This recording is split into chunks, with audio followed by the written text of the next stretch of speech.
Bonjour à toutes et à tous. Je vais vous accueillir brièvement avant de passer la parole à nos conférenciers. Simplement pour vous expliquer en deux mots pourquoi on se saisit de ce sujet qui est celui, comme vous le voyez, de la diversité alimentaire. Alors, pour ça, j'ai envie de revenir sur des travaux du Fonds français pour l'alimentation et la santé qui ont été lancés il y a 4 ans, très précisément, en février 2014, sous la direction de Christian Babuzio. Et je vais vous dire quel en était l'objet. L'objet, c'était de dresser un état des lieux concernant les mesures d'adaptation de l'alimentation à des objectifs de politique nutritionnelle, leurs justifications scientifiques, leurs effets directs et indirects. Et ce qui était intéressant, c'est que je vais aller tout de suite aux conclusions, ces travaux rendus 1 an plus tard, c'est qu'il était dit, parce qu'on commençait à l'époque à réfléchir au système graphique d'étiquetage nutritionnel, d'information nutritionnelle, et les conclusions de ces travaux qui avaient duré 11 mois disaient, d'un strict point de vue théorique, on peut avancer qu'un système de guidage qui donnerait les meilleures garanties aux consommateurs et donc comporterait des informations pertinentes serait parmi ceux qui jouent un rôle sur l'équilibre alimentaire individuel, à savoir, et là je cite, la fréquence de consommation des aliments pendant une période donnée, la taille de la portion, les associations d'aliments au cours d'un repas et la diversité alimentaire. Alors on a beaucoup travaillé pendant 15 mois ou un peu plus sur l'étiquetage nutritionnel et donc sur la composition des aliments.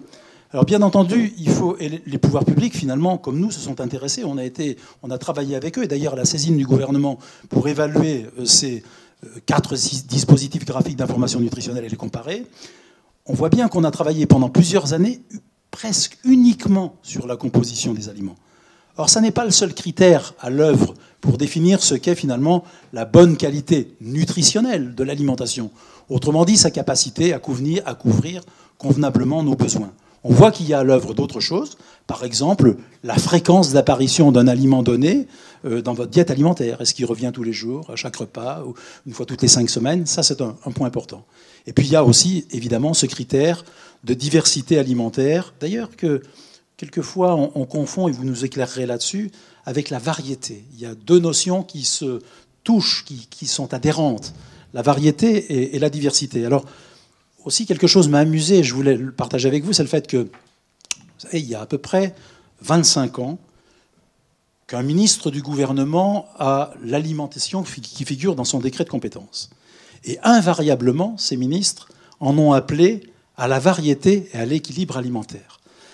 Tous, quelle que soit leur appartenance politique. Donc c'est donc qu'il y avait sans doute un critère considéré comme totalement pertinent, dans la variété au moins, et dans la diversité quelquefois, quelques-uns l'ont cité, comme étant un critère qui devrait nous guider sur le chemin d'une alimentation favorable à la santé.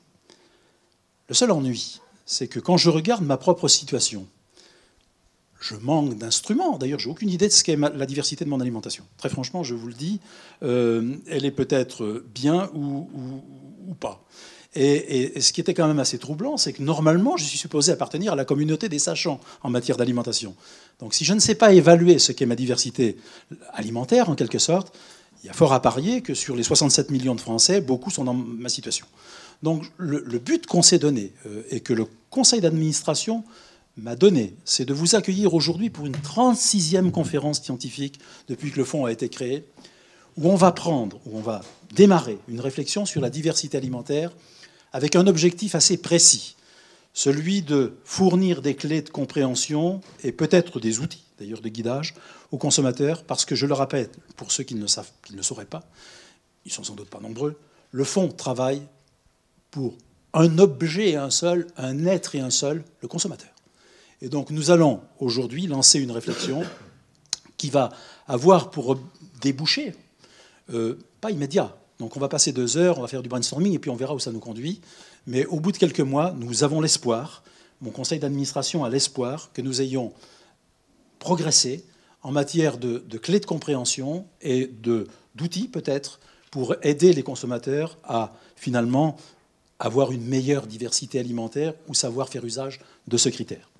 Alors, j'arrête, je vais vous accueillir parce qu'évidemment, comme toujours, il y a quelques règles qui sont acquises au bout de 36 conférences scientifiques. La première, c'est qu'on démarre de l'état des connaissances. Vous êtes là pour ça, et vous êtes assurément des experts pour le faire valablement. Et vous allez avoir chacun une trentaine de minutes, et puis après, on va poursuivre, sans achever encore une fois, sur le registre des regards croisés. Vous allez devoir faire face au feu nourri des questions, et puis nous verrons, nous, en matière de synthèse, ce que l'on peut en faire. On en fera nécessairement quelque chose pour aller plus loin. Et par conséquent, encore une fois, cette 36e conférence est une première étape sur la construction d'un processus autour de la diversité alimentaire. Merci d'avoir accepté. Alors, vous êtes mieux placé que moi pour vous présenter, mais en 2 mots quand même. Professeur François Mariotti, vous êtes, si ma mémoire est bonne, président du comité d'experts spécialisés nutrition de l'ANSES. C'est dire si vous avez une compétence reconnue.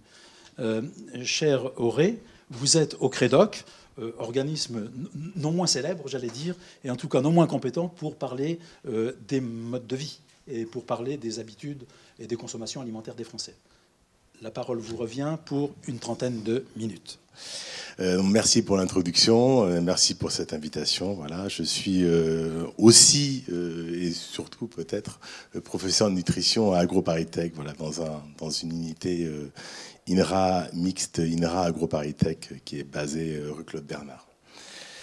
Alors j'ai la lourde tâche de vous dire ce que c'est la diversité alimentaire, comment on mesure cette chose-là et les différentes variantes de mesure. Et quelle relation ça a, qu'est-ce qu'on sait de la littérature sur les relations à la nutrition, à la qualité nutritionnelle des régimes et avec la santé des populations, avec des critères de santé des populations. Alors pour commencer, j'ai pensé utile de ressortir le fameux adage du nutritionniste, et vous m'avez précédé en ce sens. Donc manger, varié et équilibré, voilà, c'est toujours ce qu'on dit. Peut-être c'est ça qui vous est venu à l'esprit quand on a parlé de diversité ou de variété alimentaire. En tout cas, moi, ce fut mon cas. C'est presque proverbial, effectivement, ça remonte à très longtemps. Qu'est-ce qu'on veut dire par là? Alors on veut dire 2 choses. Donc du côté varié, on veut dire manger beaucoup de choses différentes. Voilà, c'est un petit peu une idée de variété. Et avec équilibré, on entend que ces choses-là peuvent être complémentaires et donc participer tous ensemble à réaliser un équilibre alimentaire. L'idée sous-jacente, c'est quand même qu'un aliment n'est pas complet, ça n'existe pas, c'est-à-dire qu'il contiendrait assez de tout ce qu'il faut dans les bonnes quantités. Mais c'est pas grave, puisqu'on mange plusieurs aliments, donc peu importe. Mais que donc en consommant assez de chaque aliment bien choisi, on peut couvrir le besoin en nutriments indispensables essentiellement. Voilà, c'est même comme ça que vous avez posé le débat, et je vous suis là-dedans. Alors si on fait un peu, alors pas de l'archéologie, ça remonte à pas très longtemps quand même, j'ai trouvé quelque chose de 1992 du professeur Debris qui nous dit le concept de l'équilibre alimentaire est théoriquement juste. Bon, j'aime bien ce genre de notion. La bonne santé de l'organisme dépend de l'apport alimentaire régulier des différents nutriments qui lui sont nécessaires. Les nutritionnistes conseillent aux consommateurs une alimentation quotidienne diversifiée, virgule, équilibrée. Donc on retrouve toujours les termes associés, hein. J'y reviendrai bien sûr. Et propose que les repas eux-mêmes soient équilibrés. Ça, c'est parce que si on équilibre sur les repas, on est sûr d'équilibrer sur la journée, d'équilibrer au long terme. Mais c'est pas requis, hein, petite parenthèse. Alors, on a l'impression d'être quand même dans du connu. Moi-même, je dis manger, varié et équilibré parce que je pense que c'est vrai et parce qu'aussi c'est pratique pour couper court à certaines discussions qui s'éternisent sur est-ce qu'il faut manger un peu plus de ceci, un peu moins de cela. Donc, on règle les solutions un peu lâchement en disant bon, ce qui est important, c'est de manger varié et équilibré. Mais bon, tout le monde s'accorde pour dire que c'est juste. Alors quand même, varié et équilibré, il faut savoir à quel niveau, c'est-à-dire qu'est-ce qu'il est nécessaire de faire. Je reviens d'une conférence où j'ai un collègue néo-zélandais qui fait des rations par programmation linéaire, il y en a d'autres qui font ça aussi, et lui il fait des rations avec 7 aliments qui couvrent les besoins en nutriments indispensables de population. Voilà. Et même en plus qui réduisent les émissions de gaz à effet de serre. C'est pas mal. Il y a 7 aliments. Voilà.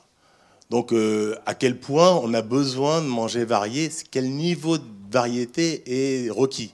C'est pas un concept binaire, varié, pas varié. Voilà.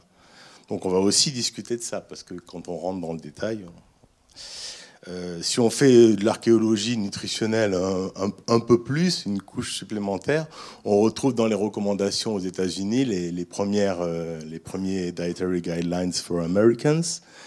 En premier, on trouve ici manger une variété d'aliments. Voilà. En premier dans les recommandations. Donc effectivement, c'est très prégnant. Alors avant de vous expliquer la suite, hein, comment on mesure, qu'est-ce que ça veut dire, etc., je veux aussi vous dire que c'est quand même à la base, c'est une question d'alimentation de subsistance, c'est-à-dire à quel point il est nécessaire de varier pour avoir des aliments qui sont sources suffisantes de certains nutriments indispensables. Ça vient des pays en voie de développement, sur lesquels on sait que les alimentations très monotones, basées sur des groupes riches en amidon, par exemple, pauvres en produits animaux, en fruits et légumes frais, sont associés à des apports faibles en vitamines et minéraux, et des apports très insuffisants en vitamines et minéraux, sur lesquels on constate des altérations du statut nutritionnel, etc. Donc là, c'est finalement à ce niveau-là, c'est un concept de sécurité nutritionnelle, c'est-à-dire apporter assez de nutriments par l'intermédiaire de la variété des aliments ou de la diversité de l'alimentation pour couvrir les besoins, notamment en vitamines et minéraux, mais aussi en protéines, en énergie, etc. Avec la transition alimentaire des pays en voie de développement et avec l'industrialisation des régimes dans les pays occidentaux, c'est plus tout à fait en ces termes-là que les questions se posent. On fait un peu plus davantage attention aux excès d'apport en nutriments qu'il faut limiter. Et les questions de santé publique sont davantage sur les maladies dites de civilisation qui sont issues d'une trop forte consommation énergétique et d'une trop forte consommation de certains nutriments pathogènes, disons. Fin de l'introduction. Maintenant, qu'est-ce qu'on mesure, comment on mesure la diversité, qu'est-ce que ça veut dire, etc. Alors j'ai essayé de vous faire un petit tableau avec il y a quoi à gauche et il y a où et où comment à droite. De quoi? Alors il y a deux façons importantes de mesurer la diversité. C'est de compter. Alors on compte toujours, hein, c'est un truc qu'on compte. Voilà. Donc soit on compte des aliments et on appelle ça, on compte toujours, oui c'est ça. Quand on aime, c'est ça, on compte pas. Là, on compte. Donc, quand on compte des aliments, on appelle ça le plus souvent de la variété. On compte un nombre d'aliments consommés dans un régime, sur une période, etc. Quand on compte des groupes alimentaires, c'est-à-dire quand on compte des aliments comme représentant de la consommation de certains groupes alimentaires, on appelle davantage ça de la diversité. Après, tout le monde n'appelle pas les choses de la même manière, mais c'est plutôt comme ça qu'on fait. Qu'est-ce qu'on compte? On compte des aliments. Ah oui, mais j'ai pas. Je pointe. Il fallait me le dire. Je pointe pour personne. Là, voilà. Ok, c'est bon. Donc, qu'est-ce qu'on compte? Alors, on compte en général des aliments qu'on est capable de distinguer dans l'enquête alimentaire. Donc, les aliments que les gens déclarent ou qui déclarent sur des grilles préétablies, avec un certain niveau de finesse, ou qu'on regroupe ensuite par aliments un peu génériques. C'est-à-dire, les gens peuvent déclarer, par exemple, qu'ils ont mangé des carottes râpées, des carottes crues, des carottes râpées, des carottes bouillies, des carottes sautées. Est-ce que ça fait 4 aliments, ou est-ce que ça en fait un seul, c'est des carottes? Voilà. Donc il y a une question de détail, ou comment on structure l'arborescence, et qu'est-ce qui fait un item en fait alimentaire. On peut aussi, quand on compte, on peut aussi compter dès que l'aliment est déclaré ou dès que ça fait une quantité significative.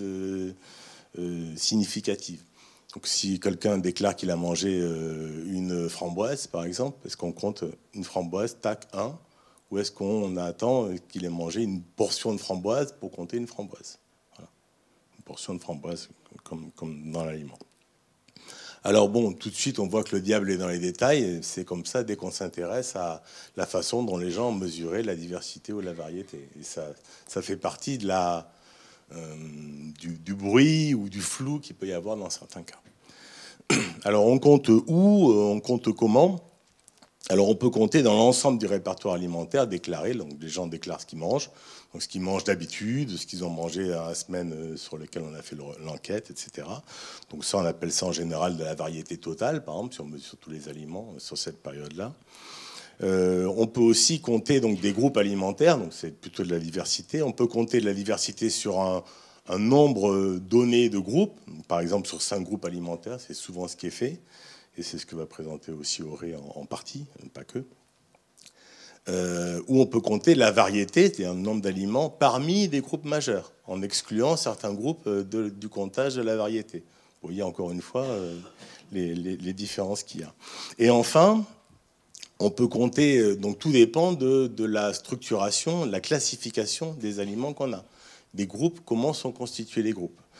Donc c'est ce que j'ai inscrit ici. Donc quel grain on prend? Est-ce qu'on prend 5 groupes alimentaires et on compte de la diversité sur 5 groupes? Est-ce qu'on prend 30 ou 40 sous-groupes et on compte de la diversité sur ces 40 groupes ou sous-groupes alimentaires? Ou est-ce qu'on fait autrement? Comment ces groupes sont constitués? Est-ce que c'est de la diversité botanique? Est-ce que c'est de la diversité de composition? Est-ce que c'est de la diversité d'usage? Ou est-ce que c'est encore autre chose? Est-ce que ça peut être une contribution nutritionnelle à la qualité de l'alimentation? Il y a différentes façons de faire des groupes alimentaires. Et donc, du coup, ça ne veut pas dire la même chose. Voilà. Donc, désolé de compliquer l'affaire, mais c'est comme ça que l'affaire se présente. Alors, une petite illustration de ça, quand on mesure de la diversité, je vous ai mis un exemple ici. On peut, comme ici, regrouper, par exemple, dissocier viande, volaille, poisson de œufs, ou les associer. Il y a d'autres exemples où c'est associé. Viande, poisson, œuf, c'est une catégorie d'ailleurs souvent utilisée en France. On peut dissocier le poisson, ici poisson et fruits de mer, de viande, volaille et abats, ou pas. On peut voir apparaître une catégorie supplémentaire ici qui correspond à la junk food, en gros. Est-ce qu'on a intérêt à compter de la diversité sur un groupe alimentaire comme celui-là? Est-ce que ça fait partie de la diversité ou est-ce que ça va peser négativement dans la contribution de la diversité à l'équilibre alimentaire? Vous me voyez venir. Ou alors encore détailler la contribution de groupes de produits sucrés, par exemple, pour faire le pendant des produits des matières grasses. Voilà. Selon comment on structure les groupes, bien sûr, les relations avec la qualité de l'alimentation ne vont pas être du tout les mêmes. Voilà.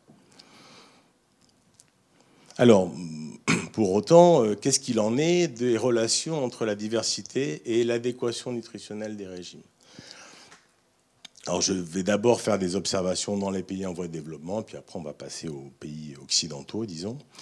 On a des relations assez fortes, en général, entre alors ici, c'est la variété, c'est Food Variety Score, et ici, c'est Dietary Diversity Score.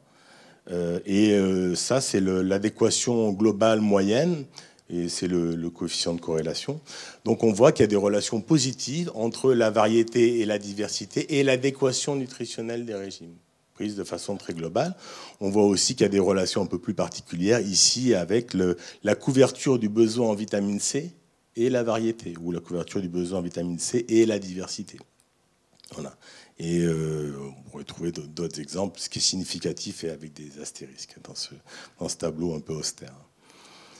Voilà. Alors, j'ai pas pu m'empêcher quand même de mettre un petit bémol sur la façon dont on calcule l'adéquation nutritionnelle des régimes dans ces affaires-là, parce que vraiment, c'est.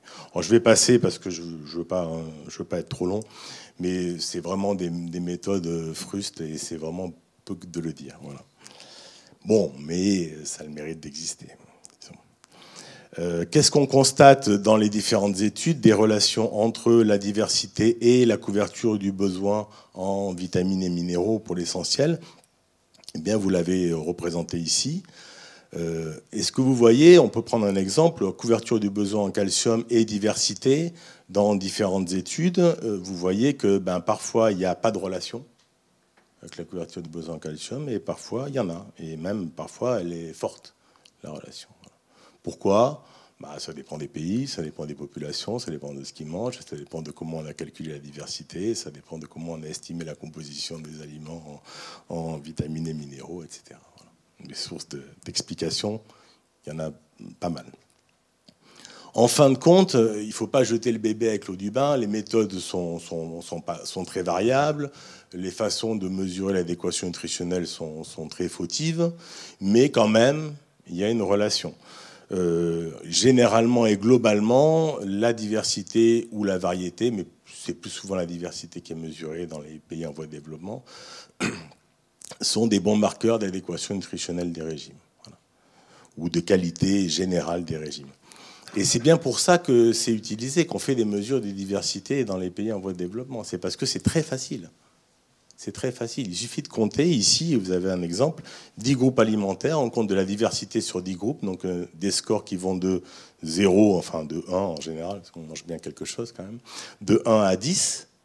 Et si vous mettez un seuil de coupure à 4, vous discriminez des individus en fonction de l'adéquation nutritionnelle de leur régime, et pas si mal. Voilà, vous avez la spécificité, la sensibilité ici. C'est un petit peu compliqué. Et retenez ça, on arrive à discriminer grossièrement, mais pas si mal, du statut nutritionnel dans de l'alimentation de subsistance. Alors j'en ai fini pour les pays en voie de développement. On va passer aux pays occidentaux et à l'alimentation industrialisée, disons. Mais je vais compléter d'abord au chapitre des méthodes pour vous dire aussi qu'on peut faire des choses un peu plus compliquées. C'est justement parce que ces choses un petit peu plus compliquées, on les fait pour de l'alimentation occidentale dans des travaux d'alimentation occidentale. Donc on peut par exemple, c'est quelque chose qu'on a fait nous dans nos travaux, on peut calculer la diversité en tenant compte de la structure en groupe et sous-groupe dans l'alimentation. C'est-à-dire qu'on peut compter les sous-groupes, mais moyenner la diversité en fonction du nombre de sous-groupes dans les groupes alimentaires considérés. Donc c'est une façon de tenir compte de la structuration alimentaire, du nombre inégal de sous-groupes dans les groupes alimentaires. Donc c'est un indice assez intéressant, je crois. Et enfin, ce qui a été fait aussi dans les pays industrialisés, c'est de compter donc un point par portion consommée, donc une portion significative. On compte cette fois, c'est pour ça que je l'ai mis un petit peu à travers la diapositive. Un point par portion, mais plusieurs points par groupe pour les groupes qui sont considérés comme favorables à l'équilibre alimentaire. J'ai un exemple à vous montrer. C'est ce qui a été fait sur NHANES 2, donc une étude aux États-Unis à la fin des années 70. C'était publié en 1991. Donc ils ont calculé deux choses. Ils ont calculé un score, ce qu'ils ont appelé un Food Group Score, qui a un score de diversité sur 5 groupes. Donc là, on est dans le très connu, le très simple. Ils ont calculé aussi ce qu'ils ont appelé un Serving Score, donc qui est calculé, comme je vous dis, on compte un point pour 2 portions dans le groupe produits laitiers, dans le groupe viande. On compte un point pour 4 portions dans le groupe céréalier. On majore le nombre de points par groupe, etc. Mais là, c'est plus exactement de la diversité. C'est-à-dire qu'on pondère en fonction de l'équilibre projeté dans l'alimentation. Donc on est sur quelque chose qui est déjà combiné, en fait. Et c'est davantage, j'y reviendrai, mais c'est davantage un score d'adhésion à des recommandations alimentaires qu'un score de diversité. Vous voyez ? Mais on est bien à cheval quand même entre quand on commence à compter et qu'on veut associer ça à un profil, on commence à être dans des scores de qualité de l'alimentation et plus dans de la diversité. Donc je voulais vous montrer ça. Alors, qu'est-ce qu'il en est des relations entre diversité et adéquation nutritionnelle dans les pays industrialisés ? Alors pour ça, j'ai trouvé aussi un article d'Adam Drunowski qui date de la fin des années 90, où ils avaient regardé, c'était assez novateur pour l'époque, ils avaient regardé de la diversité et de la qualité de l'alimentation aux États-Unis et en France. Qu'est-ce qu'ils avaient constaté ? Eh bien qu'en France, on a une alimentation beaucoup plus diversifiée qu'aux États-Unis. Ils avaient constaté aussi qu'à contrario, ça va vous surprendre, mais c'était comme ça, la qualité de l'alimentation des Français était plus mauvaise que celle des Américains.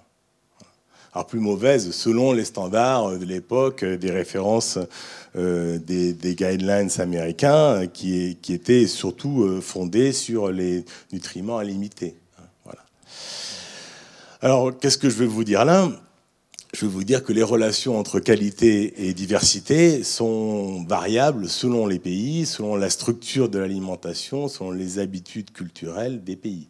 Et c'est très difficile d'extrapoler et de faire des hyperboles à partir d'observations dans d'autres pays, dans d'autres contextes alimentaires. C'est pour ça que le contexte français, c'est intéressant de regarder ça dans le contexte français typiquement.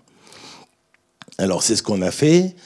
On a regardé des associations entre le score de diversité ici, donc qui est calculé de façon un petit peu compliquée, là, comme je vous ai montré tout à l'heure, et un score d'adéquation, alors qui est que le score d'adéquation nutritionnelle strict, c'est-à-dire celui qui se réfère à la probabilité de couverture des besoins en nutriments indispensables. Voilà.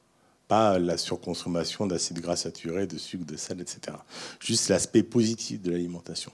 Et ce qu'on voit est assez clair. On a une assez belle relation entre la diversité et l'adéquation nutritionnelle. Donc c'était fait sur l'enquête 1K2, qui a 10 ans maintenant, mais voilà, c'était assez net et assez fort quand même. Hein. Alors qu'est-ce qu'on a constaté aussi? Bien, c'est qu'il y avait des associations donc fortes entre diversité et adéquation nutritionnelle, hein, ce que vous avez là, et qu'il y avait des associations aussi entre ces deux parties, la diversité et l'adéquation nutritionnelle des régimes, avec des caractéristiques des consommateurs. Donc plus les consommateurs sont âgés, plus ils ont un statut socio-économique supérieur, plus ils ont un profil diététique global favorable, et plus ils ont une bonne diversité alimentaire, et plus ils ont une bonne adéquation nutritionnelle dans leur régime. Voilà. Bon, pas surprenant, mais du coup, c'est un petit peu difficile de démêler les causes et les conséquences dans des relations quand même où il y a pas mal de confusion. C'est aussi associé à des structurations un peu plus autres, des façons hautes de décrire la qualité de l'alimentation. Nous, on avait regardé les relations entre la consommation de protéines végétales, la consommation de protéines animales, la diversité et l'adéquation nutritionnelle des régimes. Et on avait constaté des associations très fortes aussi. Voilà. Donc il y a différentes façons de décrire la qualité de l'alimentation, de trouver des marqueurs de la qualité de l'alimentation dans les populations occidentales. Alors si maintenant on regarde des marqueurs de santé, on commence à avoir un certain nombre de données dans les pays industrialisés. La première donnée qu'on a eue, ça date de 1993, c'est une association très forte aux États-Unis entre la mortalité toute cause et de la diversité alimentaire. Donc vous avez le groupe de référence ici, avec un risque relatif de 1 par construction, pour des gens qui ont un score de diversité de 5, c'est-à-dire qui consomment 5 groupes alimentaires dans un rappel de 24 heures de leur consommation. Sur 24 heures de consommation, ils ont consommé les 5 groupes alimentaires répertoriés. Ils sont ici, hein, c'est produits laitiers, viande, produits céréaliers, fruits et légumes. Et dès qu'ils ont fait l'impasse sur un groupe alimentaire, ou 2 groupes alimentaires ou plus, eh bien, il y a une relation très forte avec la mortalité toute cause. Jusqu'à un doublement du risque, hein. Bon, pour des alimentations quand même assez particulières. Alors, chez les hommes, chez les femmes, c'est un petit peu moindre, on dirait. Voilà.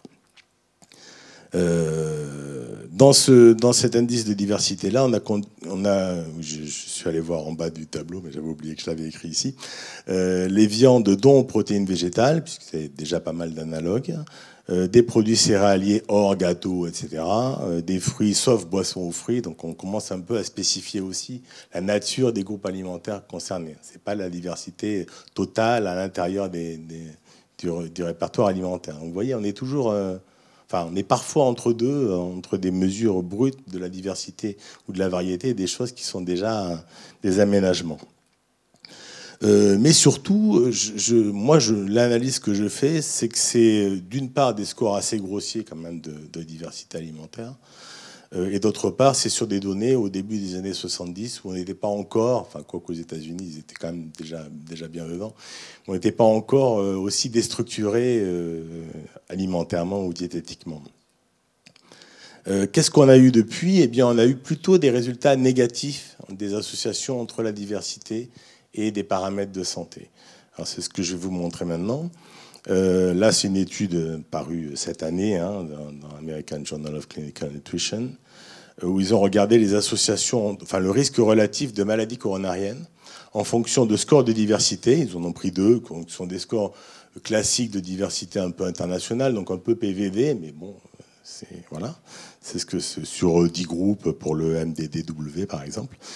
Pas de relation significative, pas de tendance linéaire entre la diversité et le risque de maladie coronarienne.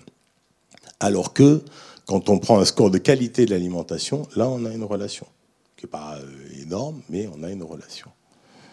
Alors, c'est très étonnant. Donc, il y a des gens qui ont creusé ça un petit peu.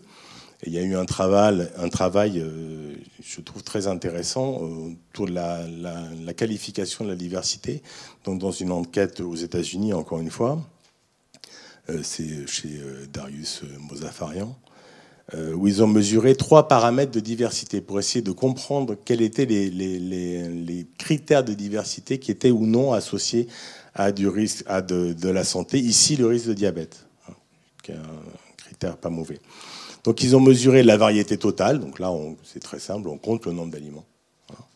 Ils ont regardé ce que j'ai appelé moi la répartition de la variété, qui s'appelle evenness, qui est le fait que la variété soit la même dans les groupes considérés, soit à peu près, soit pas trop variable, on va dire, selon les groupes. Et après, ils ont regardé quelque chose qu'on regarde rarement, par contre, qu'ils ont appelé la dissimilarité, qui est la différence nutritionnelle entre les aliments. C'est-à-dire le fait de manger des aliments qui soient très différents dans leur composition en nutriments. C'est aussi de la variété. C'est assez bien. Aucune association. Et encore une fois, quand on prend un score de qualité diététique, bien là, on a des associations. Alors, qu'est-ce que c'est que cette histoire? Comment ça se fait? Qu'est-ce que ça veut dire? Alors, la conclusion de ces auteurs-là, je vous l'ai retranscrit telle qu'elle, je pense qu'elle est intéressante, c'est de dire ces résultats ne corroborent pas l'idée que manger de tout avec modération entraîne une meilleure qualité de l'alimentation ou une meilleure santé métabolique, puisque c'était du risque de diabète en l'occurrence. Alors, manger de tout avec modération, ça, c'est pas la clé. Pourquoi? Alors, je vous ai mis 2 éléments d'explication, surtout le deuxième qui est important. Le premier, c'est que le fait de consommer différents groupes recommandés, c'est plutôt favorable à l'adéquation nutritionnelle. Mais on ne sait pas très bien ce qu'est la variété à l'intérieur des groupes. C'est-à-dire, est-ce que c'est important de manger varié à l'intérieur d'un groupe ou finalement pas tant que ça, voilà. Et ça, on dirait que ça dépend. Parce que la deuxième explication, c'est que dans un environnement de pays industrialisé comme le nôtre, la variété totale, les gens qui mangent très varié sont aussi des gens qui mangent varié parce qu'ils sont sensibles à l'offre alimentaire, qui est une offre alimentaire avec beaucoup de marketing sur des produits avec des mauvais profils nutritionnels, et donc ils vont augmenter leur variété parce qu'ils vont consommer plein d'aliments à consommer pourtant avec modération, mais qui leur est proposé assez largement dans leur offre alimentaire.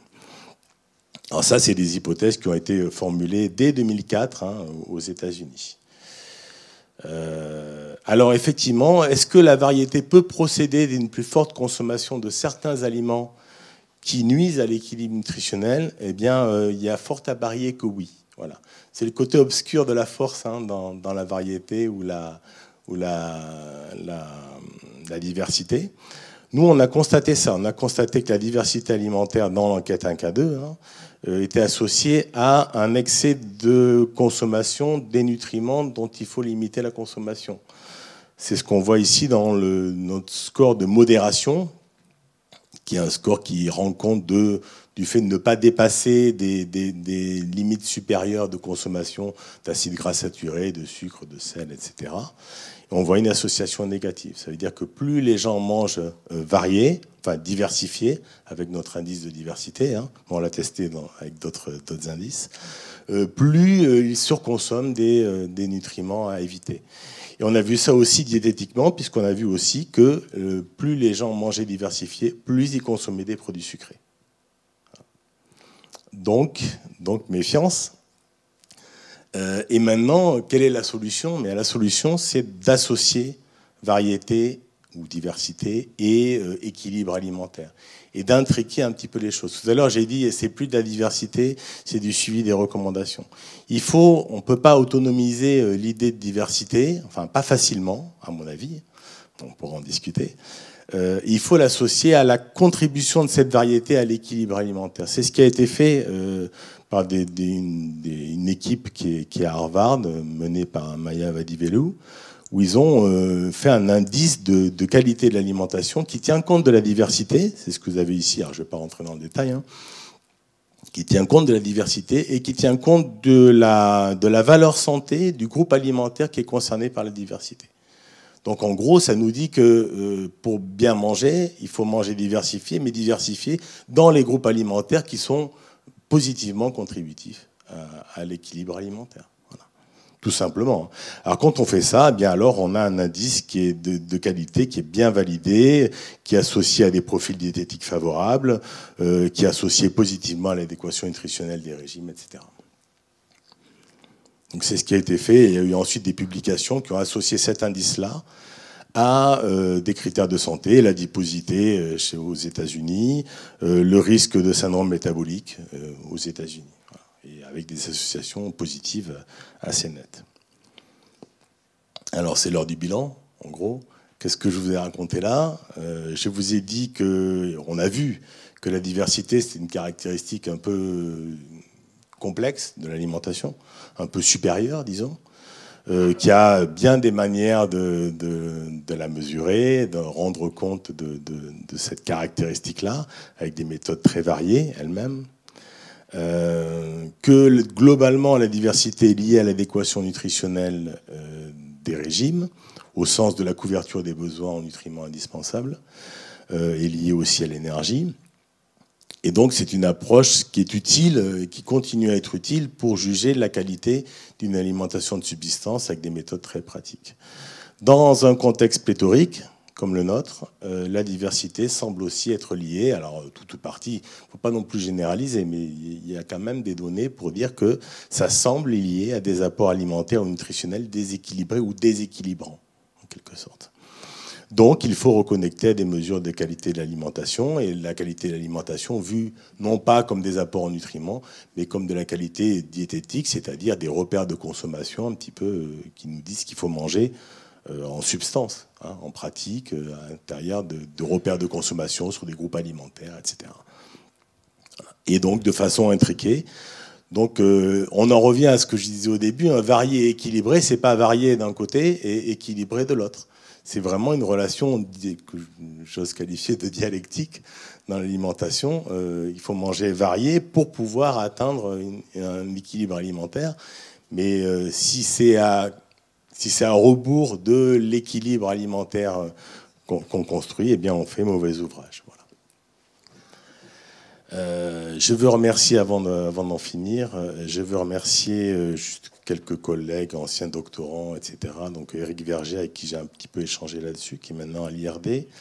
Manon Agnel et Clélia Bianchi, qui ont travaillé, certaines de ces données sont issues de leur travail. Erwan de Gavel, qui est le doctorant que j'encadre actuellement, qui travaille aussi sur des indices de diversité de l'apport protéique, puisqu'on peut aussi rentrer dans de la diversité au sein d'un type d'apport, comme l'apport protéique. C'est assez intéressant. Et mon collègue Jean-François Huneau pour des discussions toujours intéressantes. Voilà. Vous avez mes contacts ici. Je vous remercie. Merci. Auré Salmon le gagneur, c'est à vous.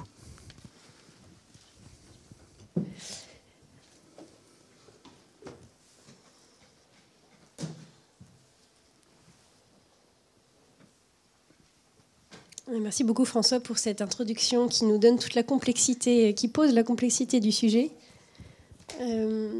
Donc pour ma part, venant du Crédoc, je vais vous présenter quelques données françaises.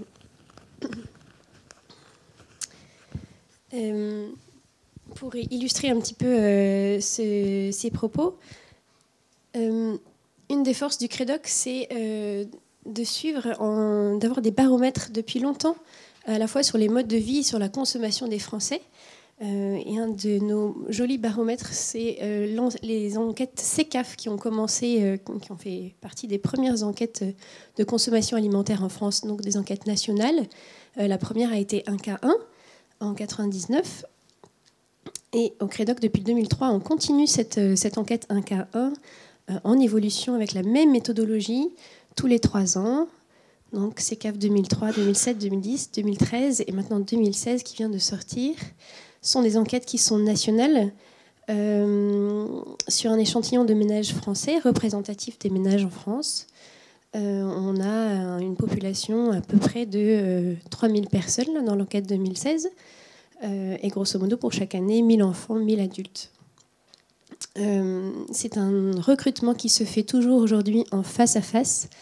Et donc on utilise la méthode des quotas, c'est-à-dire qu'on est représentatif des Français sur un certain nombre de critères dont on sait qu'ils sont très importants pour la consommation alimentaire, pour évaluer la consommation alimentaire. Donc l'âge, la profession, le niveau d'éducation, en fait, la région, la taille d'agglomération, le nombre de personnes dans le ménage. Et en 2016, on a aussi rajouté comme quota le type de famille, puisqu'on sait que les familles monoparentales, au sein des familles monoparentales, les enfants n'ont pas la même alimentation que dans d'autres types de familles.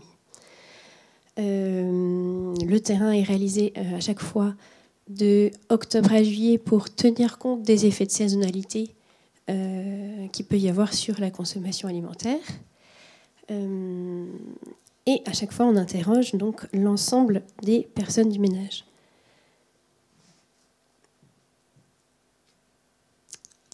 Pour cette enquête CECAF, nous avons 2 volets.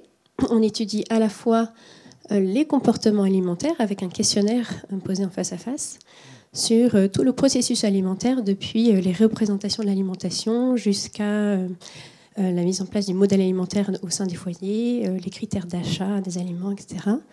Et puis, un volet sur les consommations alimentaires qui est une estimation de l'ensemble des consommations alimentaires de l'individu via un carnet de consommation sur 7 jours qu'on propose aujourd'hui en papier ou en version online. Et on se rend compte qu'aujourd'hui, on est assez limité sur le online. On n'arrive pas à dépasser la barre des 50% des individus qui répondent en online. Pourquoi ? Parce que le taux de connexion est élevée en France, mais elle n'est pas de 100%. Et comme on interroge toutes les personnes du foyer, il n'est pas forcément évident que chacun puisse avoir une connexion Internet pour remplir son carnet alimentaire. On demande aux individus de recenser à la fois tous les aliments liquides, solides consommés, et que ce soit à domicile ou hors domicile. Donc on couvre l'ensemble de l'alimentation des Français. Donc juste pour vous donner un petit exemple, je ne sais pas si j'ai un pointeur. Vous avez ici l'exemple de la page qu'on propose pour le petit déjeuner, avec toute une partie en haut à gauche sur le contexte de prise de ce petit déjeuner. Donc on est capable de savoir où il a été consommé, avec qui, si c'était en consommant devant la télévision ou en faisant autre chose devant un écran ou rien d'autre. Et puis en dessous, vraiment l'alimentation, donc l'ensemble des aliments, et on aide le consommateur, l'individu, à ne rien oublier dans sa journée en lui proposant des catégories, donc aliments, boissons, autres aliments. Et quand on va être sur des déjeuners, dîners, ça va être entrée, plat, dessert, etc. On estime les quantités via le portionnaire Suvimax, dont ici vous avez quelques illustrations. Et là, c'est l'exemple d'une interface online pour ce carnet. Donc tout ça pour vous dire qu'on part de ce système d'enquête pour évaluer l'alimentation des Français depuis 2003. Alors, comment estimer la diversité alimentaire ? Ici, une des forces des CREDOC, comme je vous disais, c'est d'avoir des données en évolution. Et donc, historiquement, on se base sur deux indicateurs. Un indicateur à droite de ce que François a appelé la variété totale. Donc, on compte le nombre de groupes consommés sur une durée de 2 jours non consécutifs au sein des 38 groupes de l'alimentation qu'on a répertoriés dans l'enquête. Ces 38 groupes, on peut les voir sur la slide d'après, répertoriés à la fois des aliments, des boissons. Donc dans les boissons alcoolisées, boissons chaudes, jus et nectar, lait, nature, eau, soda. Et puis l'alimentation, on a les 5 groupes principaux, mais détaillés. Par exemple, pour le groupe viande, poisson, œufs, on va avoir un groupe pour les abats, un groupe pour la viande de boucherie, un groupe pour les volailles gibier, etc. Donc là, ce sont vraiment tous les groupes de l'alimentation détaillés à un niveau égal 38 groupes. Et c'était une nomenclature qui est plutôt basée sur la nutrition. Donc on regroupe, par exemple, tous les légumes ensemble, tous les fruits ensemble. Donc on compte ici le premier indicateur, donc une diversité totale sur 38 groupes, un score en 38. Une autre manière de faire, et qui est très classique également, c'est de compter donc, les 5 groupes principaux, on a vu ensemble tout à l'heure, les produits laitiers, viande, poisson, œufs, céréales, dont on exclut effectivement tout ce qui est pâtisserie, viennoiserie. Donc on a riz, semoule, pâtes, pain, céréales de petit déjeuner. On compte d'un côté aussi les fruits et les légumes. On compte ces 5 groupes principaux sur 3 journées non consécutives, ce qui nous donne un score de 15, puisque si on mange un fruit le premier et le deuxième jour, ça nous fait 2. Voilà. Donc d'un côté, une diversité qui va plus s'inspirer effectivement des recommandations, et puis de l'autre côté, un score entre antigroupes qui va nous donner une idée du répertoire alimentaire un peu plus large. Voilà.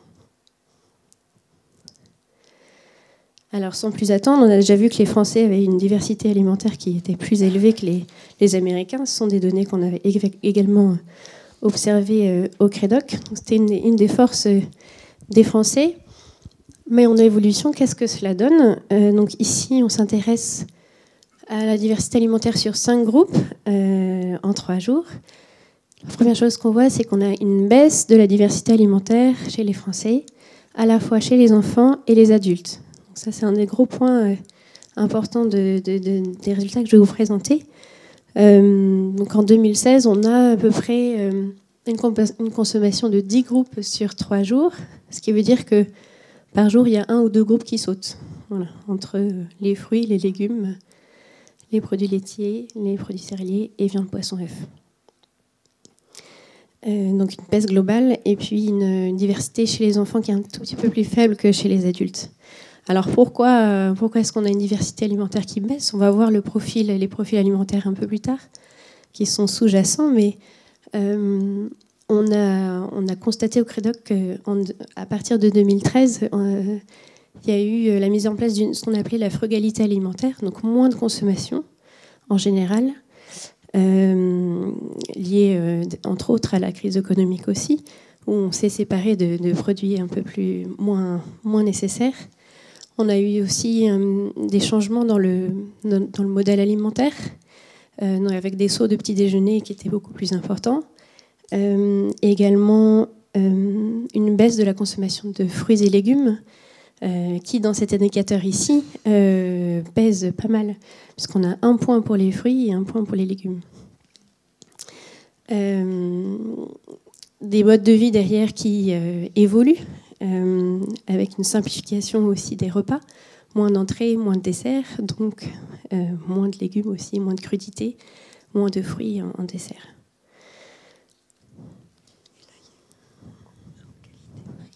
Alors pour appuyer un petit peu mon propos sur les fruits et légumes, ici on a à gauche la répartition des consommateurs selon le suivi de la recommandation en fruits et légumes chez les 3 ans et plus, donc chez l'ensemble des Français, quasiment.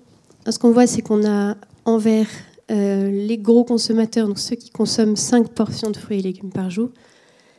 Alors le pourcentage est de 25%. En 2013 et en 2016, on est stable. Mais ce qui progresse et énormément progressé entre 2010 et 2016, c'est la proportion de petits consommateurs de fruits et légumes. Donc ceux qui consomment moins de 3,5 portions par jour. Voilà. Donc quand on parle de baisse de la consommation de fruits et légumes, on parle de l'augmentation des tout petits consommateurs de fruits et légumes. Voilà. Donc ça, c'est quelque chose qu'on alerte. Également, il y a un très fort effet générationnel chez les fruits, la consommation de fruits et légumes. À droite, vous avez la proportion, le pourcentage de faibles consommateurs, donc ceux qui sont la barre en rose de gauche en fait chez les adultes. À droite, donc les petits consommateurs, les moins de 3,5 portions par jour. Selon l'âge, on voit effectivement qu'on a beaucoup plus de petits consommateurs chez les jeunes, les 18-34 ans, et moins chez les plus âgés. Donc derrière, voilà, c'est des changements de mode de vie. Aussi, c'est l'éloignement chez les jeunes entre le domicile et le lieu de travail, qui fait qu'on va consommer plus hors domicile. Et l'offre en fruits et légumes frais et bruts hors domicile est comme assez limitée. Voilà, donc ce qui participe aussi à la baisse de consommation. On va aussi avoir l'augmentation du temps passé devant les écrans, devant la télévision, la sédentarité qui augmente.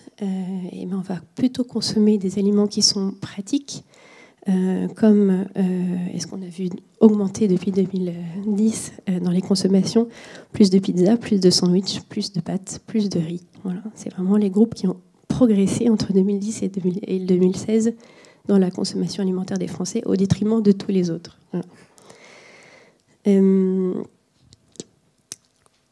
Donc, finalement, la diversité alimentaire, elle diminue, principalement par la diminution de la consommation de fruits, de légumes, aussi de la viande au global, des produits laitiers et des poissons. Finalement, un petit peu tout. Si maintenant on s'intéresse à l'indicateur en 38 groupes, sur 38 groupes en 2 jours, on va en consommer un petit peu plus de 15. On observe également ici une baisse de la variété totale, de la diversité totale, globale, chez les enfants comme chez les adultes. Voilà, donc c'est ce qui va progresser chez les enfants entre 2013 et 2016, c'était les consommations de produits qu'on a peut-être un peu plus consommés après la crise. Donc surtout ce qu'on avait vu, c'était les viennoiseries, pâtisseries qui ont un petit peu plus progressé. Alors chez qui est-ce que cette diversité alimentaire a diminué ? Finalement, donc selon l'âge, ici, on voit en vert la diversité en 5 groupes en 2003 et en orange en 2016. Ce qu'on peut voir, c'est que déjà on a une baisse, on a moins de diversité alimentaire chez les jeunes adultes, et c'est là aussi où ça a le plus diminué entre 2003 et 2016. La diversité progresse avec l'âge à partir de 35 ans. Là aussi, il y a un effet fruits et légumes derrière qui est important, puisque ce sont les personnes âgées qui consomment le plus de fruits et légumes.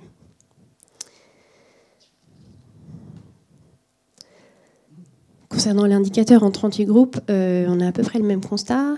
On voit là une baisse qui est la plus importante chez les jeunes, également les adolescents et jeunes adultes.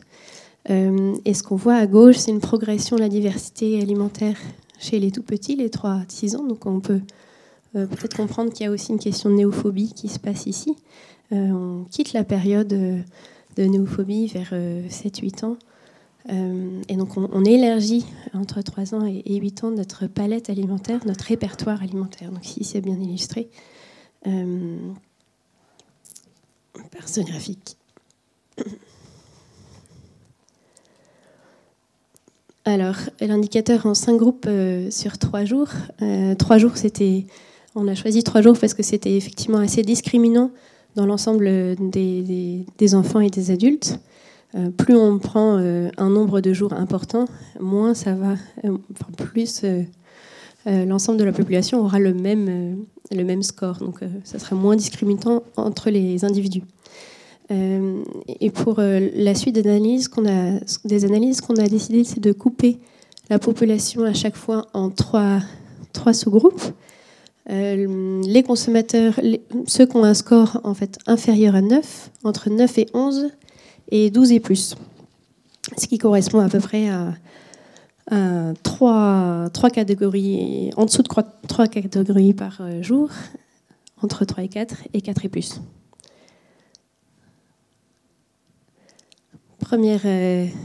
Premier résultat, déjà on a une augmentation des quantités moyennes consommées avec la diversité alimentaire. Donc quand chez ceux qui consomment plus de 12 groupes sur 15, on consomme plus en quantité que ceux qui ont une diversité alimentaire plus faible. Ils consomment plus de liquide et de solide. Et également, ils ont des apports énergétiques qui sont plus importants. Donc, effectivement, ce qu'on voit derrière, c'est que pour manger diversité, il faut manger diversifié. Derrière, c'est très, très corrélé aux quantités qu'on consomme. Effectivement, pour manger diversifié, il faut manger plus.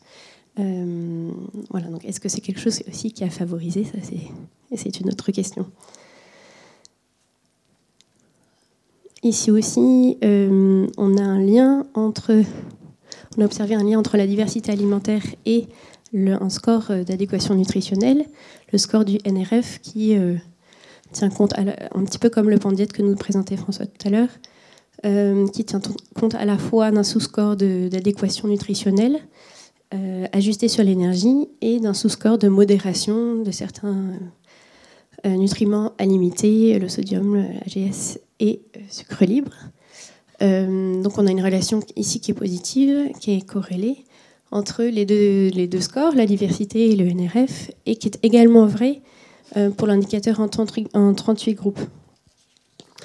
Donc finalement, diversifier son alimentation participe à la qualité de l'ensemble du régime. Plus on consomme varié, plus on a de chances finalement de couvrir ses besoins nutritionnels. Alors, quels sont les profils alimentaires qui se cachent derrière ceux qui consomment de manière plus diversifiée? Vous avez en rose les consommations alimentaires qui concernent les personnes qui ont la diversité la plus faible, les moins de 9 groupes sur 15. Et en bleu, ceux qui consomment plus de 12 groupes sur 15.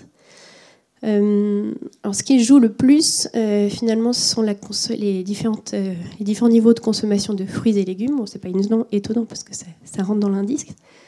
Mais effectivement, les quantités consommées chez ceux qui ont une moins bonne diversité alimentaire en fruits et en légumes sont beaucoup plus faibles que ceux qui ont une diversité alimentaire plus importante. On a aussi une consommation de pain et biscottes qui est plus élevée chez ceux qui ont une meilleure diversité alimentaire, qui s'accompagne du coup, par ailleurs, d'une consommation plus importante de matières grasses et de produits sucrés. On peut penser par ailleurs que c'est l'effet prendre un petit déjeuner aussi, qui est un effet tartine derrière.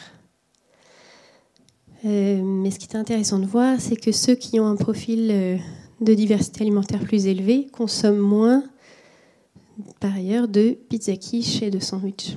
Ici, on est chez les enfants. Chez les enfants, toujours, ceux qui ont une diversité alimentaire plus élevée consomment moins de soda et plus d'eau, alors que ces éléments n'entrent pas dans l'indice de diversité alimentaire, ici, en 5 groupes. Chez les adultes, qu'est-ce qui était important de noter? On a les mêmes effets fruits et légumes, les matières grasses aussi qui ressortent, mais on va trouver ce qui va concerner en fait également l'évolution des modes de vie. Donc ceux qui ont une diversité plus élevée vont consommer moins de pâtes, de plats composés, viennoiseries, pizza quiche et sandwich. Donc ceux qui consomment, finalement, c'est des aliments qui sont très liés à un mode de vie particulier, à une plus grande praticité dans les usages alimentaires. Donc, est-ce qu'il y a des modes de vie qui sont aussi sous-jacents à ceux qui ont une diversité alimentaire plus élevée? Certainement. Voilà, en ce qui concerne les liquides, on a également moins de consommation de soda chez ceux qui ont une diversité alimentaire plus élevée.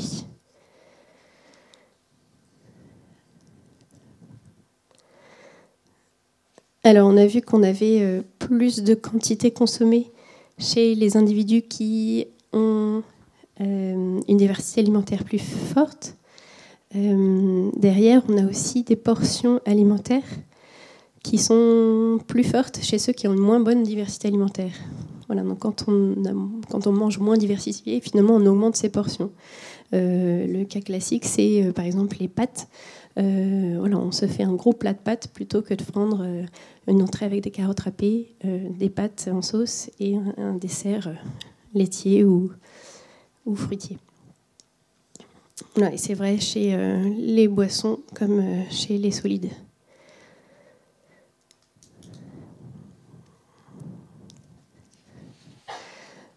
Alors, on avait travaillé pour l'Institut Ducos également sur sa diversité et on s'est intéressé aux enfants qui ont entre 7 et 14 ans pour évincer un peu pour prendre ceux qui étaient vraiment sortis de la néophobie. On avait travaillé ensemble avec cet indicateur en 38 groupes. Finalement, les résultats sont assez similaires. Ceux qui vont avoir la diversité alimentaire la plus forte vont avoir une meilleure consommation. Donc, là, on est sur la variété totale, mais une consommation plus importante de fruits, de légumes, et c'est ce qui va être le plus discriminant entre les deux groupes, ceux qui ont la diversité alimentaire la plus faible et la plus forte. Alors même que dans l'indicateur, il n'y a pas de notion de groupe à privilégier, ceux qui ont une diversité plus forte ont une consommation de fruits, légumes, pain ultra frais qui est plus importante. Mais on voit aussi que ceux qui ont une diversité la plus élevée consomment par ailleurs plus de produits sucrés comme les pâtisseries, les viennoiseries, les céréales de petit déjeuner, les entremets, etc. Voilà. Donc, par contre, ils consomment moins de pizza quiche, moins de plats composés, moins de sandwichs. Donc, on retrouve un peu les mêmes résultats. Mais on touche du doigt ici le problème de quelles catégories sont à considérer quand on veut parler de la diversité alimentaire. Quand on favorise ici la diversité, on favorise aussi des groupes peut-être qui sont moins privilégiés que d'autres. Enfin, on va terminer sur s'il y a un profil sociodémographique lié à ces profils de diversité alimentaire plus élevés. Ici, chez les enfants, on va rester sur l'indicateur en 5 groupes, mais les résultats sont les mêmes avec l'indicateur en 38 groupes. Chez les enfants, donc on a vu que ceux qui ont la diversité la plus élevée, ce sont les plus jeunes, les 7-9 ans par rapport aux 13-14 ans. Mais on a aussi des beaux gradients selon le diplôme et la profession du chef de famille.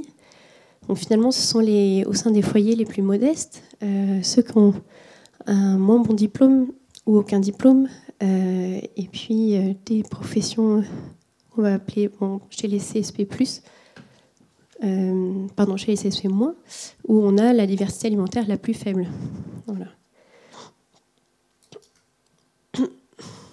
Également, le nombre de personnes dans le foyer joue, que ce soit chez les enfants ou chez les adultes, on va le voir tout à l'heure. Plus il y a de personnes dans le foyer, plus la diversité alimentaire est faible. Voilà. Bon, peut-être qu'on a moins le temps aussi ce sont des familles qui sont un peu plus contraintes, donc on a moins le temps de cuisiner, on a moins le temps de faire attention à son alimentation et donc de diversifier aussi son alimentation. Ça réduit le temps qu'on est consacré finalement à l'alimentation. Voilà.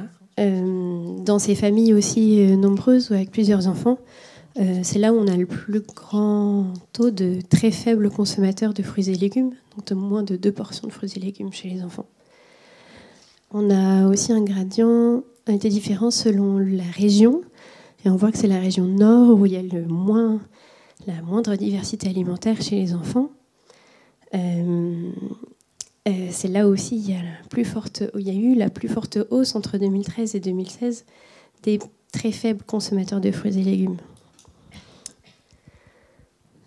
Et pardon, j'avais pas fini. Tout en bas, on voit que ceux qui ont la moindre consommation alimentaire, ce sont aussi les moins actifs et les plus sédentaires chez les enfants. Donc il y a aussi des questions de mode de vie, d'hygiène de vie, des différences selon l'hygiène de vie dans la diversité alimentaire des enfants.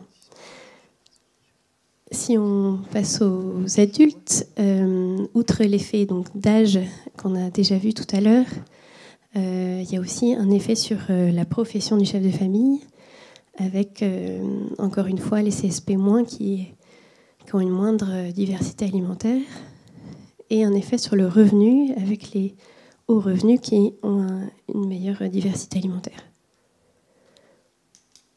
Le type de famille joue toujours avec les familles monoparentales et les couples avec enfants qui ont moins bonne diversité alimentaire.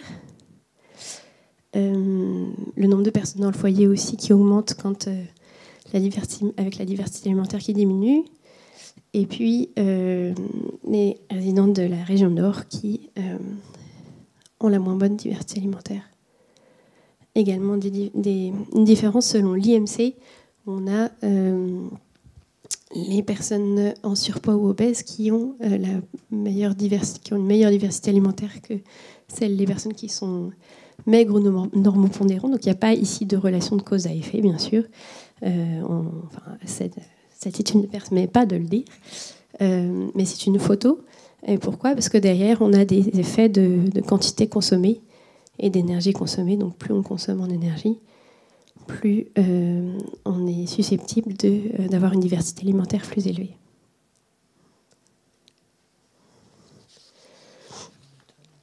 Voilà, donc simplement pour conclure, il y a effectivement pas mal de limites sur ce que je viens de vous présenter. Effectivement, est-ce qu'on parle ici, on a beaucoup parlé de variété intergroupe, mais qu'en est-il de la variété à l'intérieur de chacun des groupes, à l'intérieur des fruits et légumes, des viandes, etc. Jusqu'où est-ce qu'on décompose les ingrédients ? Ici, on n'était pas sur des groupes décomposés, donc tout ce qui est, par exemple, les plats en sauce, etc., ne rentrait pas dans l'indicateur, même si on sait que les parts ingrédients sont assez faibles. Elles peuvent néanmoins jouer sur la finesse de notre indicateur. La question de quel groupe alimentaire privilégier. On a vu qu'on finalement on avait les mêmes résultats obtenus avec l'indicateur en 38 groupes ou en 5 groupes. Mais néanmoins, est-ce qu'on accepte tous les 38 groupes ou est-ce qu'on va en exclure quelques-uns ? Également, une corrélation en quantité et énergie consommée. Plus on consomme en énergie ou en quantité, plus on a une diversité alimentaire élevée. Est-ce que ça, c'est intéressant ? Est-ce qu'on a envie de privilégier ça ou pas dans un indicateur ? Finalement, la question, c'est est-ce que la diversité est-elle un indicateur de qualité de l'alimentation ? J'ai envie de dire que oui, c'est un marqueur, on l'a vu. Il y a un lien entre la diversité et la qualité de l'alimentation. C'est peut-être un moyen d'accéder à une qualité d'alimentation plus élevée. Sa force, c'est qu'elle s'intéresse aux aliments. C'est beaucoup plus parlant pour un consommateur qu'un indicateur de qualité nutritionnelle. Elle nous parle sur des comportements alimentaires et sur comment choisir nos aliments aussi.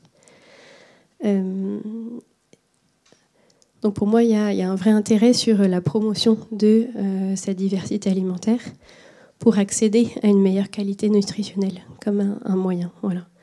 Donc les travaux sont en cours. On continue aussi à travailler sur ces indicateurs, notamment avec l'Institut du goût, qui a reçu un prix PNA pour justement favoriser le goût et la variété au sein des groupes alimentaires intéressants auprès des enfants pour améliorer la qualité globale de leur alimentation.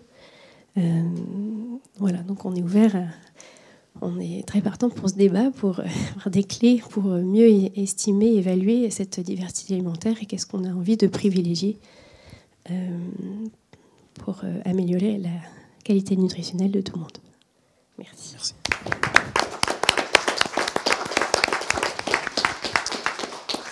Bon, alors si vous le voulez bien maintenant, on va entrer dans cette deuxième phase qui est celle des regards croisés, en essayant de prendre alternativement des questions de la salle et également des questions venant des réseaux sociaux, parce que vous savez qu'on est, venant des internautes, parce que vous savez qu'on est aussi en conférence en ligne, et donc il faut y aller. Qui a une réaction au regard de l'une ou l'autre ou des deux de ces conférences?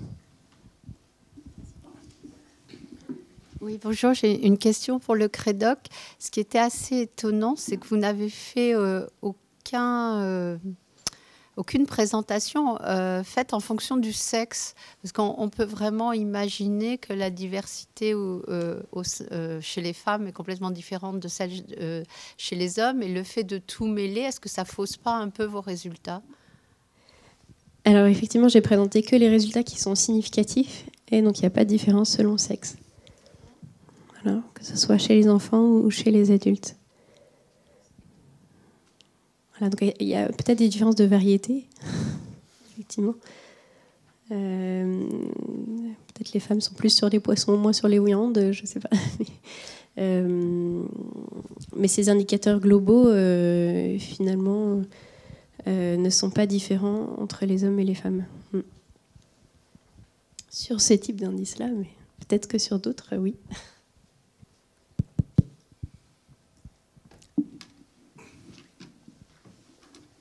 Merci. Je voudrais savoir, vu les présentations que vous avez faites, est-ce qu'il y a un slogan nutritionnel qui pourrait être efficace, utile et indiscutable? Parce que finalement, vos présentations sont un peu contradictoires, parce que vous dites, vous, que l'alimentation... Pardon, la qualité de l'alimentation et la diversité ne sont pas vraiment corrélées, alors que vous, du point de vue sociologique, c'est corrélé. Donc c'est presque un peu contradictoire, les deux présentations que vous avez faites.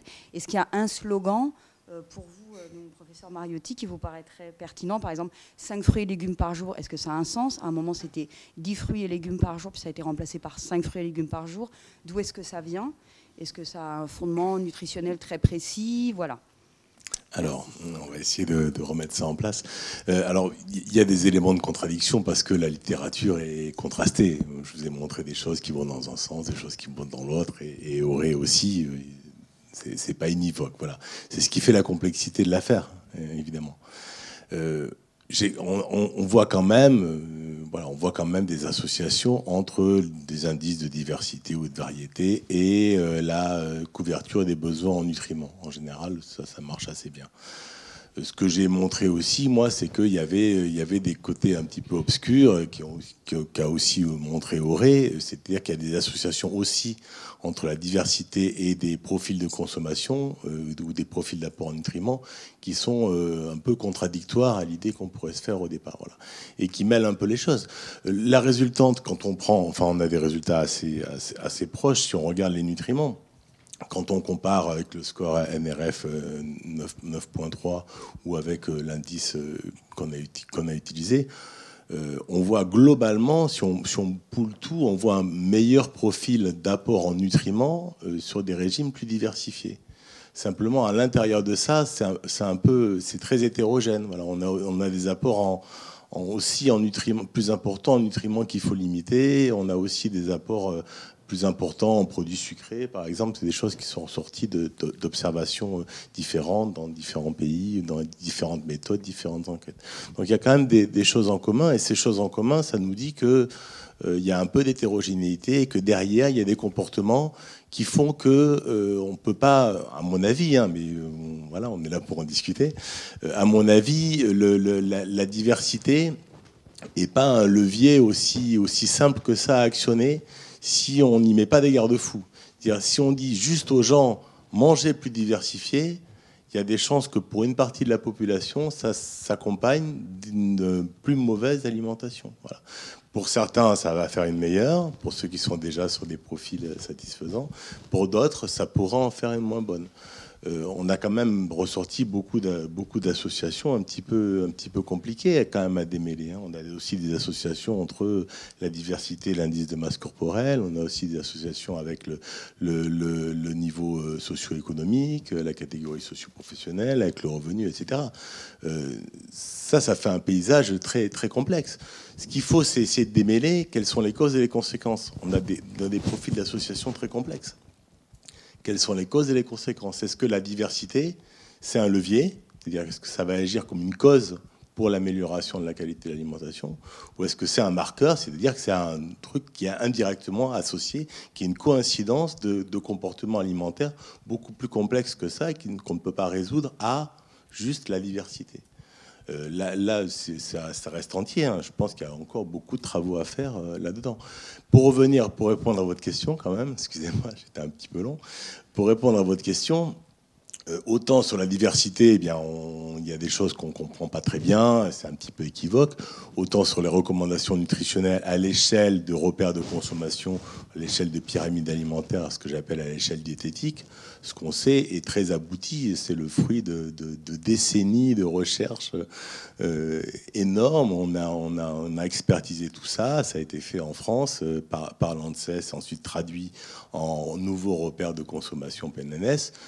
Là, j'ai tendance à dire qu'on a quelque chose de beaucoup plus solide. Donc, ce qu'il faut recommander, c'est recommander aux gens de suivre les repères de consommation PNNS, avant tout. Alors après, est-ce qu'il faut assortir ça de messages sur la diversité ? Est-ce qu'on peut se servir de la diversité par ailleurs comme un moteur pour promouvoir ce genre de consommation? La question est entière. Peut-être que oui, mais à mon avis, ce que je vous ai dit, c'est qu'il faut que ça soit associé à une structuration en repères de consommation globaux alimentaires.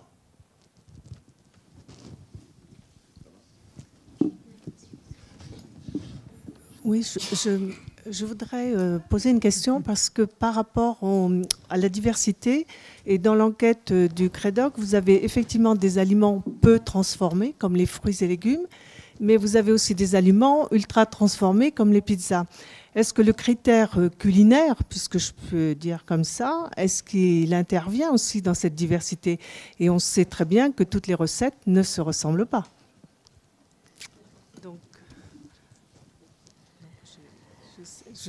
C'est une remarque et je ne sais pas si ça apporte à la complexité de la diversité. Oui, effectivement. Alors là, le parti pris qu'on avait pris au CREDOC, c'était donc soit l'indice en 38 groupes, où effectivement on a des groupes de produits plutôt bruts, les viandes, la volaille, les fruits crus, les légumes, voilà. Et puis des produits transformés, des produits cuisinés, les plats composés, les sandwichs, les pizzas, etc. Donc oui, une des questions qu'on se pose nous, c'est est-ce qu'il faut décomposer ces groupes complexes en ingrédients et considérer les ingrédients, les rapporter, tous les fruits. Voilà. Est-ce que la fraise de la tarte aux fraises, est-ce qu'il faut compter le fruit ou pas? Voilà. Est-ce qu'il faut compter le lait de la pâte à crêpes? Est-ce qu'il faut... Voilà, je pense que la viande et légumes d'un couscous ou d'un hachis parmentier pose moins de questions qu'effectivement la tarte aux fraises. Mais c'était une des questions, oui. Juste pour compléter, ça pose aussi une question qui a été évoquée, qui est la question de la décomposition des plats composés un peu plus standards, comme des sandwichs, etc. Est-ce qu'on considère que les sandwichs, c'est un élément d'un sous-groupe sandwich? Ou je ne sais pas si c'est un sous-groupe sandwich, ouais, un sous-groupe sandwich, ou est-ce que c'est du pain avec ce qu'il y a dedans et que c'est simplement qu'on les a mis ensemble, voilà. Derrière, on ne représente pas les mêmes choses, enfin, c'est très compliqué. Un peu dans le même sens, pour insister sur cette question d'alimentation transformée et ultra transformée, est-ce que plutôt que de décomposer, ce serait d'introduire une notion de comportement alimentaire selon que l'on mange en restauration collective ou pas, qu'il y ait achat de produits tout faits ou de transformation, enfin de cuisine à la maison, etc. Il me semble que décomposer, pour reprendre la question aussi de la dame précédente, c'est-à-dire savoir quel message donner, à partir du moment où ce sont des messages déconnectés d'un comportement synthétique finalement d'un consommateur, hein, qui, quand il mange chez lui, ils ne disent pas j'ai le jambon, puis le pain, puis la sauce, puis il faudrait relier peut-être cette question de nutrition, une question de comportement alimentaire, et donc au mode de transformation à la maison et l'industrie agroalimentaire.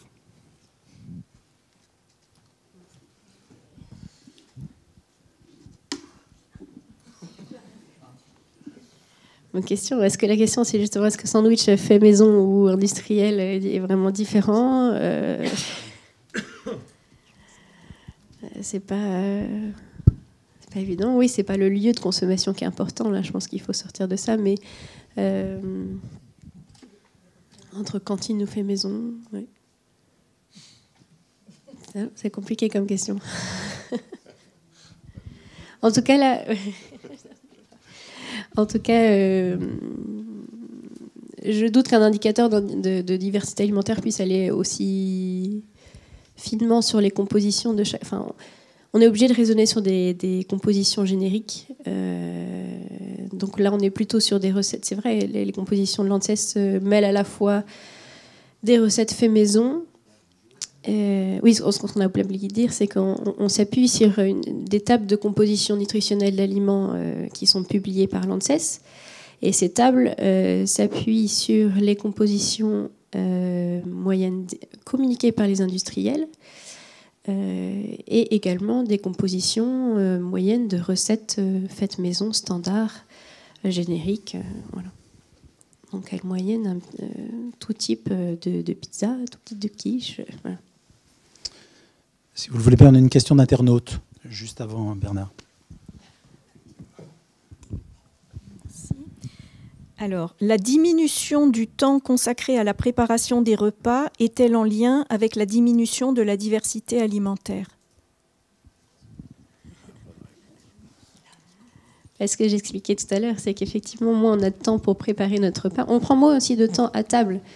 Les temps de repas ont diminué, parce qu'on a aussi une simplification des repas. Et puis, les temps de préparation ont diminué, la préparation du repas. Alors, à part le week-end, on a des différences semaine week-end qui sont importantes aussi, mais on a une diminution des temps de préparation de repas parce qu'on a aussi des modes de vie qui changent. Avant, on avait une seule personne du foyer, un seul parent qui travaillait. Aujourd'hui, le travail des femmes est quand même ultra majoritaire. Donc, voilà, on a moins de temps à la maison pour préparer le repas. Que ce soit les hommes comme les femmes, et donc on simplifie au maximum. Voilà. Donc effectivement, on a vu, on compare les repas qui sont composés des repas qu'on va appeler complets entre entrée, plat, dessert, en laitage dessert, fromage dessert. Donc la part des repas complets diminue au profit des repas plus simplifiés où on enlève soit l'entrée, soit le dessert, soit les deux. Voilà. Donc notamment chez les jeunes. Ce que je vous expliquais, le plat de pâtes se démocratise de plus en plus. Voilà, donc on préfère une plus grosse portion d'un seul plat principal plutôt que de multiplier les préparations et du coup le temps de préparation. Voilà. Et puis l'autre chose, c'est qu'on va passer sur des aliments plus pratiques, moins longs à préparer ou alors déjà tout fait. En fait, c'est intéressant la nature des questions parce qu'on essaye de voir ce qui est associé à la diversité et on se dit ça c'est tant mieux. Alors ça ne tient pas compte de ça, c'est dommage parce que ça devrait. Donc en fait, on essaye de tirer cet indice-là dans le sens qui nous arrange, mais ce qu'on a toujours fait, c'est-à-dire c'est ce que j'ai montré. La diversité en elle-même n'est pas bonne ou mauvaise. C'est juste requis de manger quelques aliments différents parce que sinon, à moins de 6 ou 7 aliments, on a quand même du mal. Voilà. Après, c'est pas requis. Les associations sont complexes. Effectivement. On se réjouit que ça tienne compte de la déstructuration, on va dire, alimentaire, du fait que les gens font de moins en moins de repas avec plusieurs éléments, entrée, plat, dessert, etc. On mange de moins en moins certains groupes alimentaires, parce qu'on se dit, c'est bien un indice de qualité de l'alimentation, finalement. Mais par contre, quand on dit oui, mais ça tient pas compte quand même des préparations industrielles, des aliments ultra processés, etc. Ça, c'est pas bien parce que on a dans l'idée que ce sont plutôt des aliments qui exercent un effet négatif sur la santé. Mais ça tient compte de ce qu'on veut que ça tienne compte. On peut aussi décomposer tous les aliments en ingrédients. Là, on va avoir une diversité énorme sur des gens qui ont recours à une alimentation industrielle. Et là, ça va plutôt être associé à une mauvaise qualité de l'alimentation. Enfin, je vais faire mal à Myrma, mais il y a quand même de bonnes chances, quoi. Voilà. Donc, ça dépend de ce qu'on veut faire rentrer. Ça dépend comment on taille l'outil pour qu'il représente au mieux de la qualité de l'alimentation. Donc, des relations avec de la satisfaction des apports en nutriments et des relations avec des critères de santé. Comme l'outil est encore un peu fruste et c'est très variable selon ce qu'on fait rentrer, eh bien, on a des résultats un peu paradoxaux selon certains termes. Quand on voit que c'est associé négativement, positivement, à l'indice de masse corporelle, on se dit mince. Là, il y a un problème. Mais voilà, tout ça fait partie d'un tout. C'est quelque chose de difficile à démêler. Voilà. Donc, il y a du pour et du contre, mais on peut envisager de restructurer un indice de diversité basé sur l'observance, l'adhésion de recommandations alimentaires générales. C'est encore la meilleure manière de l'adosser à un substratum nutritionnel solide, quoi. Voilà. Oui, une question pour le professeur Mariotti, peut-être aux FAS aussi.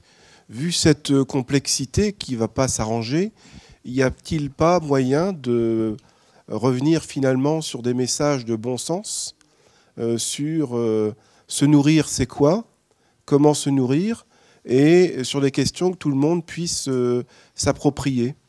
de façon finalement objective? Est-ce qu'on est aujourd'hui en mesure de revenir sur des choses qui soient simples?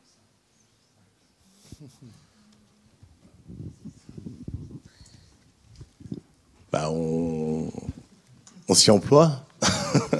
Voilà, on s'y emploie.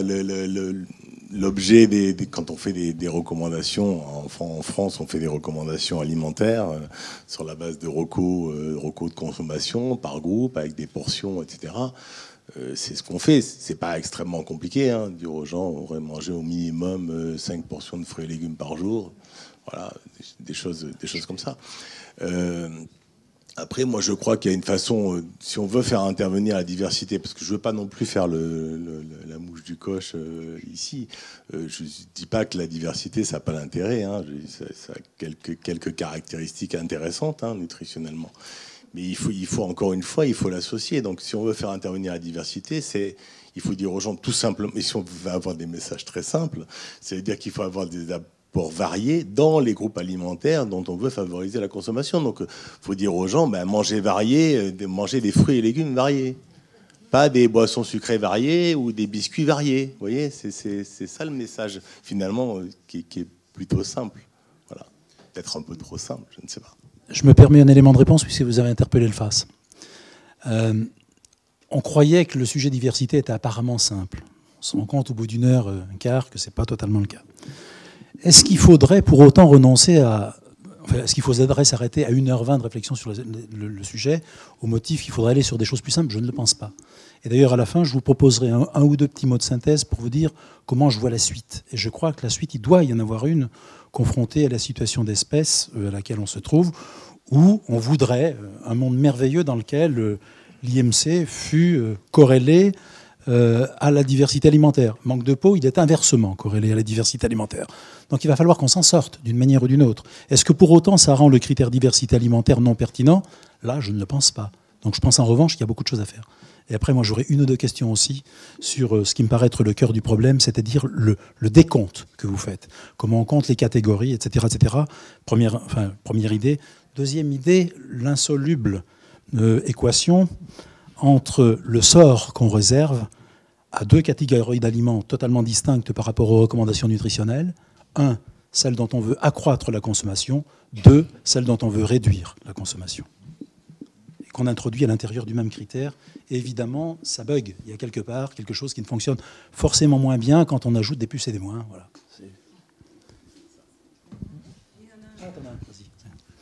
Oui, moi, je voulais remercier les orateurs pour la clarté et la simplicité de leur message. Ça illustre tout à fait la complexité de la nutrition en général. Et ça interdit évidemment les idées simplistes et les recommandations trop dures.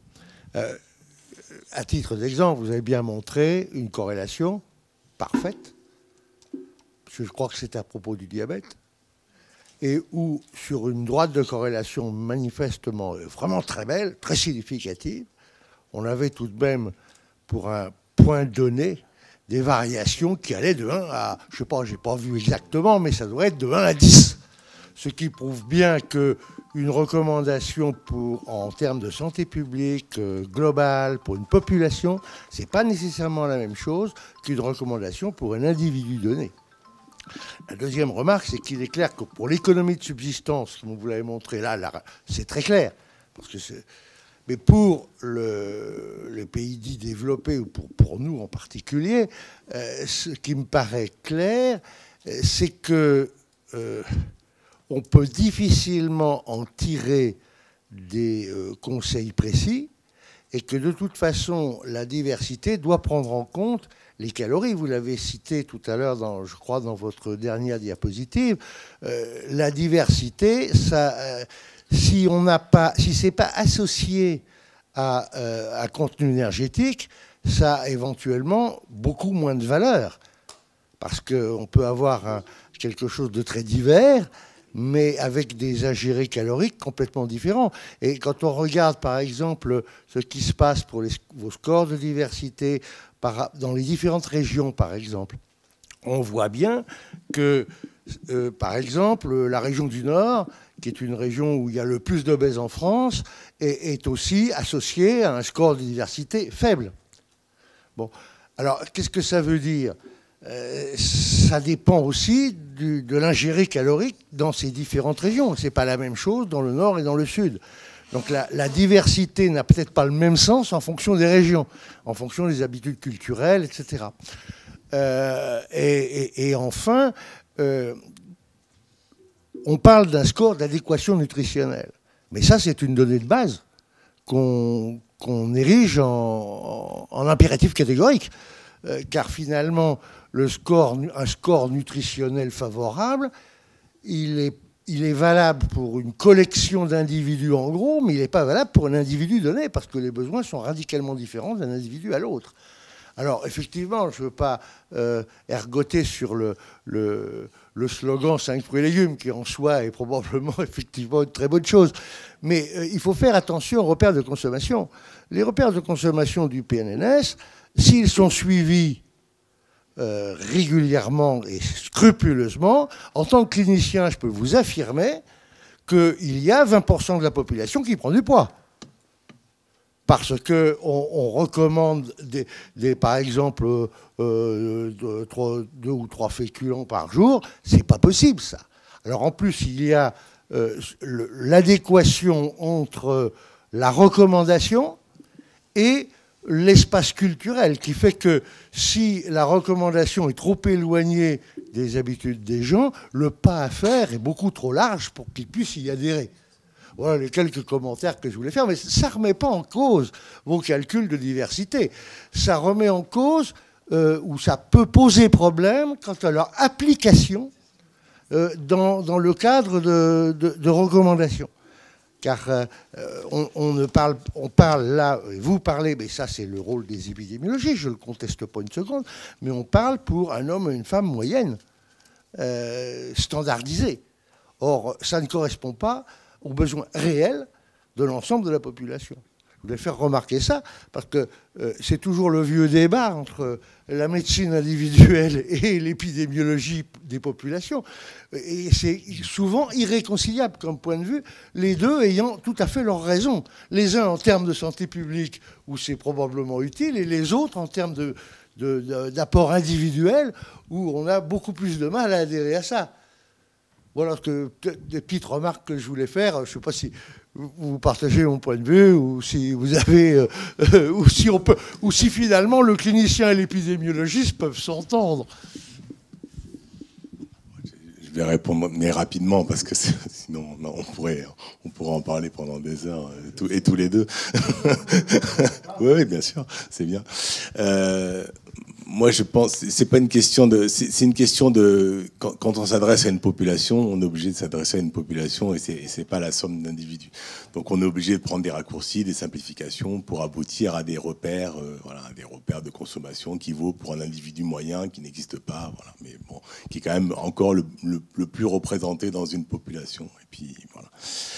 Sachant qu'on a une imprécision quand même, surtout on a un niveau d'incertitude sur chacun des paramètres qui fait qu'on n'est pas on est vraiment pour fixer des ordres de grandeur, des repères, et finalement je trouve que c'est pas si mal que ça. Pour rentrer un peu dans le détail, on peut avoir alors ce que vous dites est vrai, c'est-à-dire que sur l'adéquation nutritionnelle, souvent c'est des indices très grossiers qui tiennent compte d'aucune variabilité du besoin dans la population, etc. C'est pas ce qu'on fait nous, parce qu'on a quelques prétentions en la matière. Donc nous, on a des approches probabilistiques, on calcule l'adéquation nutritionnelle pour chacun des individus sur la base de leur répartition aléatoire, selon des lois de distribution du besoin dans la population, etc. Alors, bien sûr, avec beaucoup d'incertitudes, mais on a une approche quand même où on dérive des paramètres de population sur la base de l'ensemble de la vision sur chacun des individus modélisés, on va dire. Bon, c'est peut-être un petit peu un niveau de détail, peut-être un petit peu superfétatoire. Mais voilà, donc les associations, par exemple, que j'ai montrées entre l'adéquation nutritionnelle et la diversité sont basées sur des indices un peu fins à l'échelle des individus. Chaque point a été un individu simulé, voilà. Bon, ce qui veut dire que quand même, comme on disait tout à l'heure, il y a quand même des associations fortes en population, assez bien documentées, mais la complexité de l'affaire est tout entière et extrêmement démêlable. Et ça nous renvoie à la complexité inhérente de la nutrition de façon générale, qui est un casse-tête auquel on s'emploie. Là où il faut faire très attention, c'est que quand on érige des repères, les gens les intègrent comme des impératifs. C'est-à-dire que je ne respecte pas les normes, je suis un mauvais client, c'est un argument qui est vrai aussi. Ce n'est pas de votre faute. C'est l'interprétation qui peut en être faite lorsque l'on est rigide, par exemple, sur une classification des aliments. Ah ben c'est toujours ce que je dis. On me dit, est-ce qu'il faut manger ceci? Oui. N'étant pas informatif, mais prescriptif, et ne donnons pas les raisons pour lesquelles on a classé tel aliment comme si... Je suis assez d'accord. D'ailleurs, je pense que c'est un point de vue partagé par l'ANSES. C'est un point de vue partagé. On a commis un avis à ce sujet. Voilà. Voilà. Bon, ça va bien. Oui.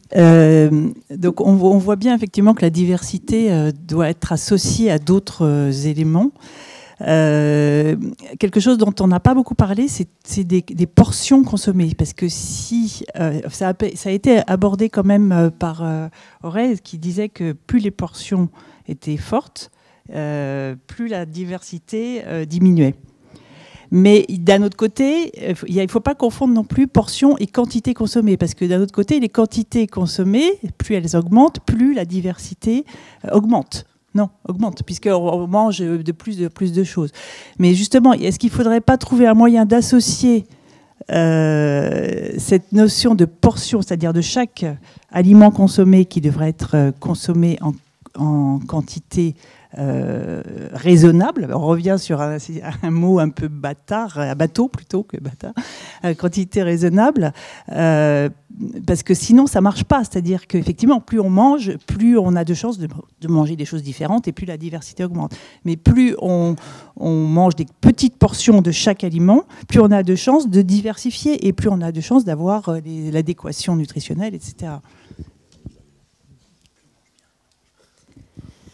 Alors effectivement, on a vu que ceux qui ont une diversité alimentaire plus élevée ont de plus faibles portions que ceux qui ont une diversité alimentaire plus faible, mais ont par ailleurs, mangent plus. Alors qu'est-ce qu'ils font? C'est effectivement donc, les portions sont plus petites, peut-être qu'ils fractionnent plus leurs aliments, déjà, premier point. Et là, on touche du doigt effectivement selon... Alors est-ce qu'on peut fixer des portions Donc déjà, nous, dans notre indice, on n'a pas fixé de seuil de portion minimum. C'était le nombre de framboises nécessaires pour compter la framboise. Nous, on a dit que dès qu'on mange une framboise, c'est bon, ça fait une framboise. Mais en même temps, il n'y a pas beaucoup de cas où on mange qu'une seule framboise. Donc on s'est dit que ça allait, le flou était acceptable. Mais quelle est la portion raisonnable pour chaque aliment, du coup, à fixer? Et quelle est... Est-ce que ça dépend de chaque groupe alimentaire? Est-ce que ça dépend des personnes, des besoins de chacun? Voilà, donc tout ça, c'est complexe encore. Hein. Vous voyez, là, quand on essaye de faire ça, en fait, quand on se ramène à des portions indexées sur... Quand on compte juste de la variété ou de la diversité, on se rapporte éventuellement à une portion pour pas considérer un apport qui serait pas significatif. Manger une groseille, on va forcer encore le trait. Une groseille, ça compte pour une consommation de groseille. Donc on peut éventuellement faire ça pour décompter une contribution nutritionnelle, enfin quelque chose de vraiment une consommation vraiment au sens courant. Si on essaye par contre d'indexer ça sur une consommation de portions au sens des portions qui sont des niveaux de consommation constatés, comme les portions qu'a produit l'ANSES par exemple. Alors à ce compte-là, et si on va compter un nombre de portions, et là on a un score d'adhésion, recommandation. On n'a plus un score de diversité. Voilà. La question, on peut faire ça, enfin moi je trouve que c'est très bien. La question maintenant, c'est qu'est-ce qu'on fait de la variété à un niveau, à un échelon plus fin. C'est-à-dire, est-ce que là, il y a un avantage à manger varié à l'intérieur des sous-groupes qui constituent les groupes dont on fait des repères de consommation par portion, oui ou non, et est-ce que ça dépend des groupes qu'on considère aussi. Et là, comme disait M. Nero, ça dépend peut-être des groupes dont on a envie de favoriser la consommation ou des groupes dont on a envie de limiter la consommation. À mon avis, enfin, on n'a pas d'éléments directs à verser au dossier, mais ça paraît un peu intuitif de penser que si c'est la variété au sein des groupes dont on veut favoriser la consommation, par tous les leviers qu'on a constatés, ça devrait être favorable au suivi des recommandations, et voilà, et sinon, non. Alors, une question d'internaute. Est-ce que le panel de 2000 ménages est représentatif de l'émergence de la consommation raisonnée, AMAP, bio, etc. Alors, représentatif, on ne peut pas dire qu'il est représentatif, voilà, mais il est représentatif des critères sur lesquels on a recruté cet échantillon de ménages. Donc, c'est les quotas qu'on a utilisés. Voilà. Donc, en ce sens, on peut dire qu'ils sont représentatifs des Français. Et donc, par ce biais-là, on peut mesurer effectivement les comportements autour de l'achat local, AMAP, etc. On a aussi, effectivement, on voit une augmentation de l'intérêt pour tout ce qui est bio, local, made in France, les produits régionaux. Effectivement, ça, on voit une progression de l'intérêt pour ces critères-là, dans l'intention, en tout cas, d'acheter ces produits-là. Et on a aussi fait important une pénétration de plus importante des personnes qui se déclarent flexitariens, donc ceux qui, pour des raisons autres que financières, veulent privilégier une consommation plus faible de viande. Voilà, donc effectivement, on capte ces personnes-là. Des questions dans la salle?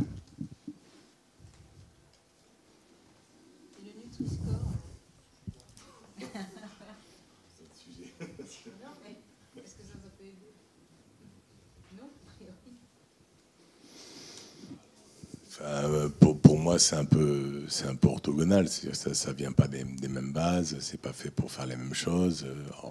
On en pense qu'on en pense. C'est encore autre chose. Mais sauf si on voulait dire, sauf si votre idée, c'est de dire qu'il faut manger diversifié des aliments qui ont une jolie couleur verte et manger pas trop varié des aliments qui ont une couleur rouge. Mais le message, c'est plutôt qu'il ne faut pas manger des aliments à couleur rouge et qu'il faut manger des aliments à couleur verte. Donc bon, je trouve que ça apporte pas beaucoup. Il y a pas, enfin, je vois mal les articulations en fait. Mais bon, peut-être qu'il y en a.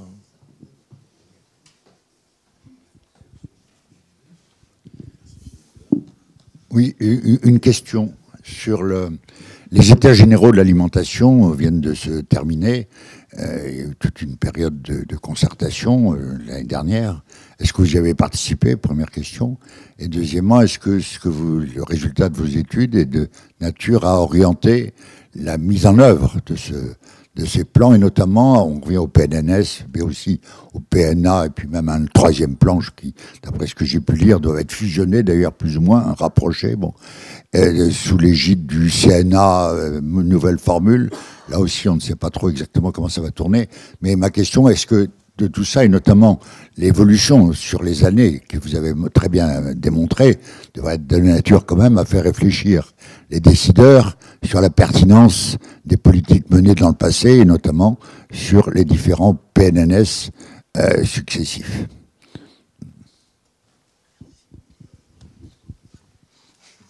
Ouais, je commence et puis... Est-ce que le CREDOC déjà a participé aux États généraux? On a été consulté effectivement dans le volet sur quelles sont les attentes des consommateurs, puisque justement on a des données sur les comportements alimentaires des consommateurs et qui nous donnent des pistes, des clés de réflexion sur quelles sont leurs attentes aujourd'hui et comment est-ce qu'elles ont évolué et comment est-ce qu'on peut essayer de répondre à l'évolution de ces nouvelles attentes aujourd'hui. Donc, en ce sens, oui, on a participé. Après, non, je pense qu'il n'y avait pas assez de données sur l'évolution de la diversité à l'époque. Donc, après, effectivement, on cherche à poursuivre ces travaux, éventuellement à publier pour que justement ça puisse se savoir et qu'on puisse préserver un petit peu cette richesse française de la culture alimentaire variée qu'il y a en France. Voilà, donc effectivement, il faut en parler, mais on est là aujourd'hui pour lancer le débat, donc c'est bien. Alors moi-même, je n'ai pas participé aux États généraux de l'alimentation. Par contre, je fais partie pour l'INRA d'un groupe de concertation du CNA sur une alimentation favorable à la santé, où on réfléchit un peu à ce genre de choses, mais c'est un petit peu touffu pour le moment, mais on réfléchit à ça. Je trouve que la question de la diversité est intéressante. Enfin, c'est ce qu'a dit Auré vis-à-vis de ce que la chute de la diversité dans la population, que tu as bien montré, qui est assez nette quand même. C'est pas anodin quand même comme mouvement. Elle nous interpelle parce que il me semble, surtout si on prend la diversité sur 5 groupes, c'est un très bon marqueur d'un gros niveau de déstructuration d'une alimentation classique, quoi, voilà. Donc c'est très c'est un signal, je trouve, c'est un marqueur assez édifiant en fait sur l'évolution des consommations, des profils diététiques, etc. Et c'est à ce titre-là que c'est intéressant de voir que c'est associé à une baisse de consommation de fruits et légumes, par exemple, des choses simples. Si on revient au basique, on voit, enfin c'est ce que tu as montré, que la plupart de cette baisse est expliquée par une baisse de consommation des fruits et légumes, enfin, numériquement, quoi, voilà.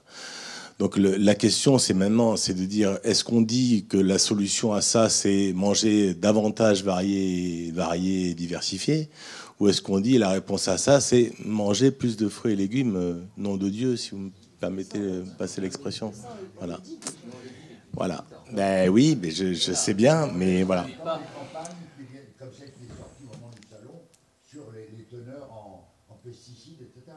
Toute l'étude qui a été médiatisée a eu un écho considérable, alors qu'elle ne montre que le fait que dire que la grande majorité des fruits et légumes sont conformes aux normes en vigueur, à la réglementation en vigueur. Cette campagne est arrivée juste au moment du salon. Une conséquence d'ailleurs amusante. Le ministre de l'Agriculture ne s'est pas arrêté au stand des fruits et légumes parce qu'il avait peur de se faire interpeller par quelques journalistes sur place, etc. Enfin bon, il y a quand même une conjonction là d'utilisation médiatique d'études qui finalement ne mettent pas en cause le critère les 5 fruits et légumes autres, mais médiatiquement l'effet est terrible. On ne mange pas de fruits et légumes parce qu'il y a trop de pesticides et que la plupart ne respectent pas. On n'en mangeait pas beaucoup avant, et je pense que la diminution qu'on a constatée n'est pas due à une prise de conscience sur la teneur en pesticides. Je pense que c'est une déstructuration de l'environnement global, sociétal, de l'alimentation. Maintenant, la question que vous posez, c'est la question du levier. Est-ce qu'il faut continuer à dire aux gens manger plus de fruits et légumes? Moi, je crois. Comment il faut leur dire? Comment il faut faire en sorte qu'ils le fassent, etc. Comment on peut faciliter ça? À mon avis, tout le débat est là. Maintenant, comment on peut faire intervenir la diversité là-dedans? Peut-être que ça peut être en disant manger des fruits et légumes en quantité et de façon variée, parce que ça peut être aussi une façon d'accepter une plus grande consommation de fruits et légumes en montrant la variété qu'il peut y avoir derrière, et donc chacun y retrouve ce qui lui plaît à consommer à différents moments de consommation, différents fruits, différents légumes préparés de différentes manières. Peut-être que c'est là où on peut appuyer un petit peu sur les deux leviers, un levier de communication en termes de groupes alimentaires, de repères de consommation très général, qui est quand même assez intéressant. C'est là qu'on a des associations avec la santé, c'est pas sur le reste. Ensuite, c'est plutôt la façon dont on le fait, dont on promeut ça, et les moyens très, très pragmatiques qu'on donne à la population pour favoriser ça. Voilà. Non, après, il y a des débats sur la communication positive ou négative qu'on met derrière. Hein. Je suis d'accord. Ça n'empêche pas qu'on peut chercher à baisser le niveau de pesticides. Je vais même aller encore plus loin, je vais faire hurler, mais ce qu'on dit beaucoup, ce qui est quand même ressorti depuis longtemps quand même dans les recommandations, c'est que quand on parle de diversité, c'est pour dire diversifier les sources d'approvisionnement de façon à diversifier les sources de contamination. En fait. On l'a dit depuis très longtemps pour le poisson gras, notamment, en disant varier les sources d'approvisionnement, parce que comme ça, on ne va pas buter contre les limites supérieures de sécurité en certains contaminants. Si on prend différents poissons, on va un peu mélanger les contaminants. C'est un truc aussi ancestral, mais bon, c'est revenu au goût du jour. Il en va de même pour les fruits et légumes. En ayant une variété de consommation de fruits et légumes, on diminue l'exposition à certains contaminants qui peuvent être apportés en quantité non négligeable, disons. On voit que le sujet est évidemment complexe et que l'alimentation, c'est quelque chose de très multifactoriel là, qui s'inscrit également dans le cadre de vie. On a parlé de la structuration des repas, on a parlé de temps de plus en plus long, dans des manque de sport, etc. Mais est-ce qu'il y a en termes je suppose que vous avez aussi des coopérations avec d'autres pays, des modèles alimentaires dont il serait intéressant de s'inspirer et des messages qui auraient été utilisés dans d'autres pays et dont on pourrait aussi s'inspirer. Parce qu'on voit que les messages nutritionnels, jusqu'à présent, même le manger 5 fruits et légumes par jour, je ne crois pas que ça ait eu beaucoup d'effets. On voit même que c'est plutôt l'inverse qui s'est passé. Donc c'est compliqué. Et c'est aussi pour ça qu'on a tendance à retomber, parce que je reviens sur le Nutri-Score, je ne porte pas de jugement sur le Nutri-Score, mais on voit bien que c'est un système qui est extrêmement, j'allais dire simpliste. C'est peut-être pas le terme, mais pas...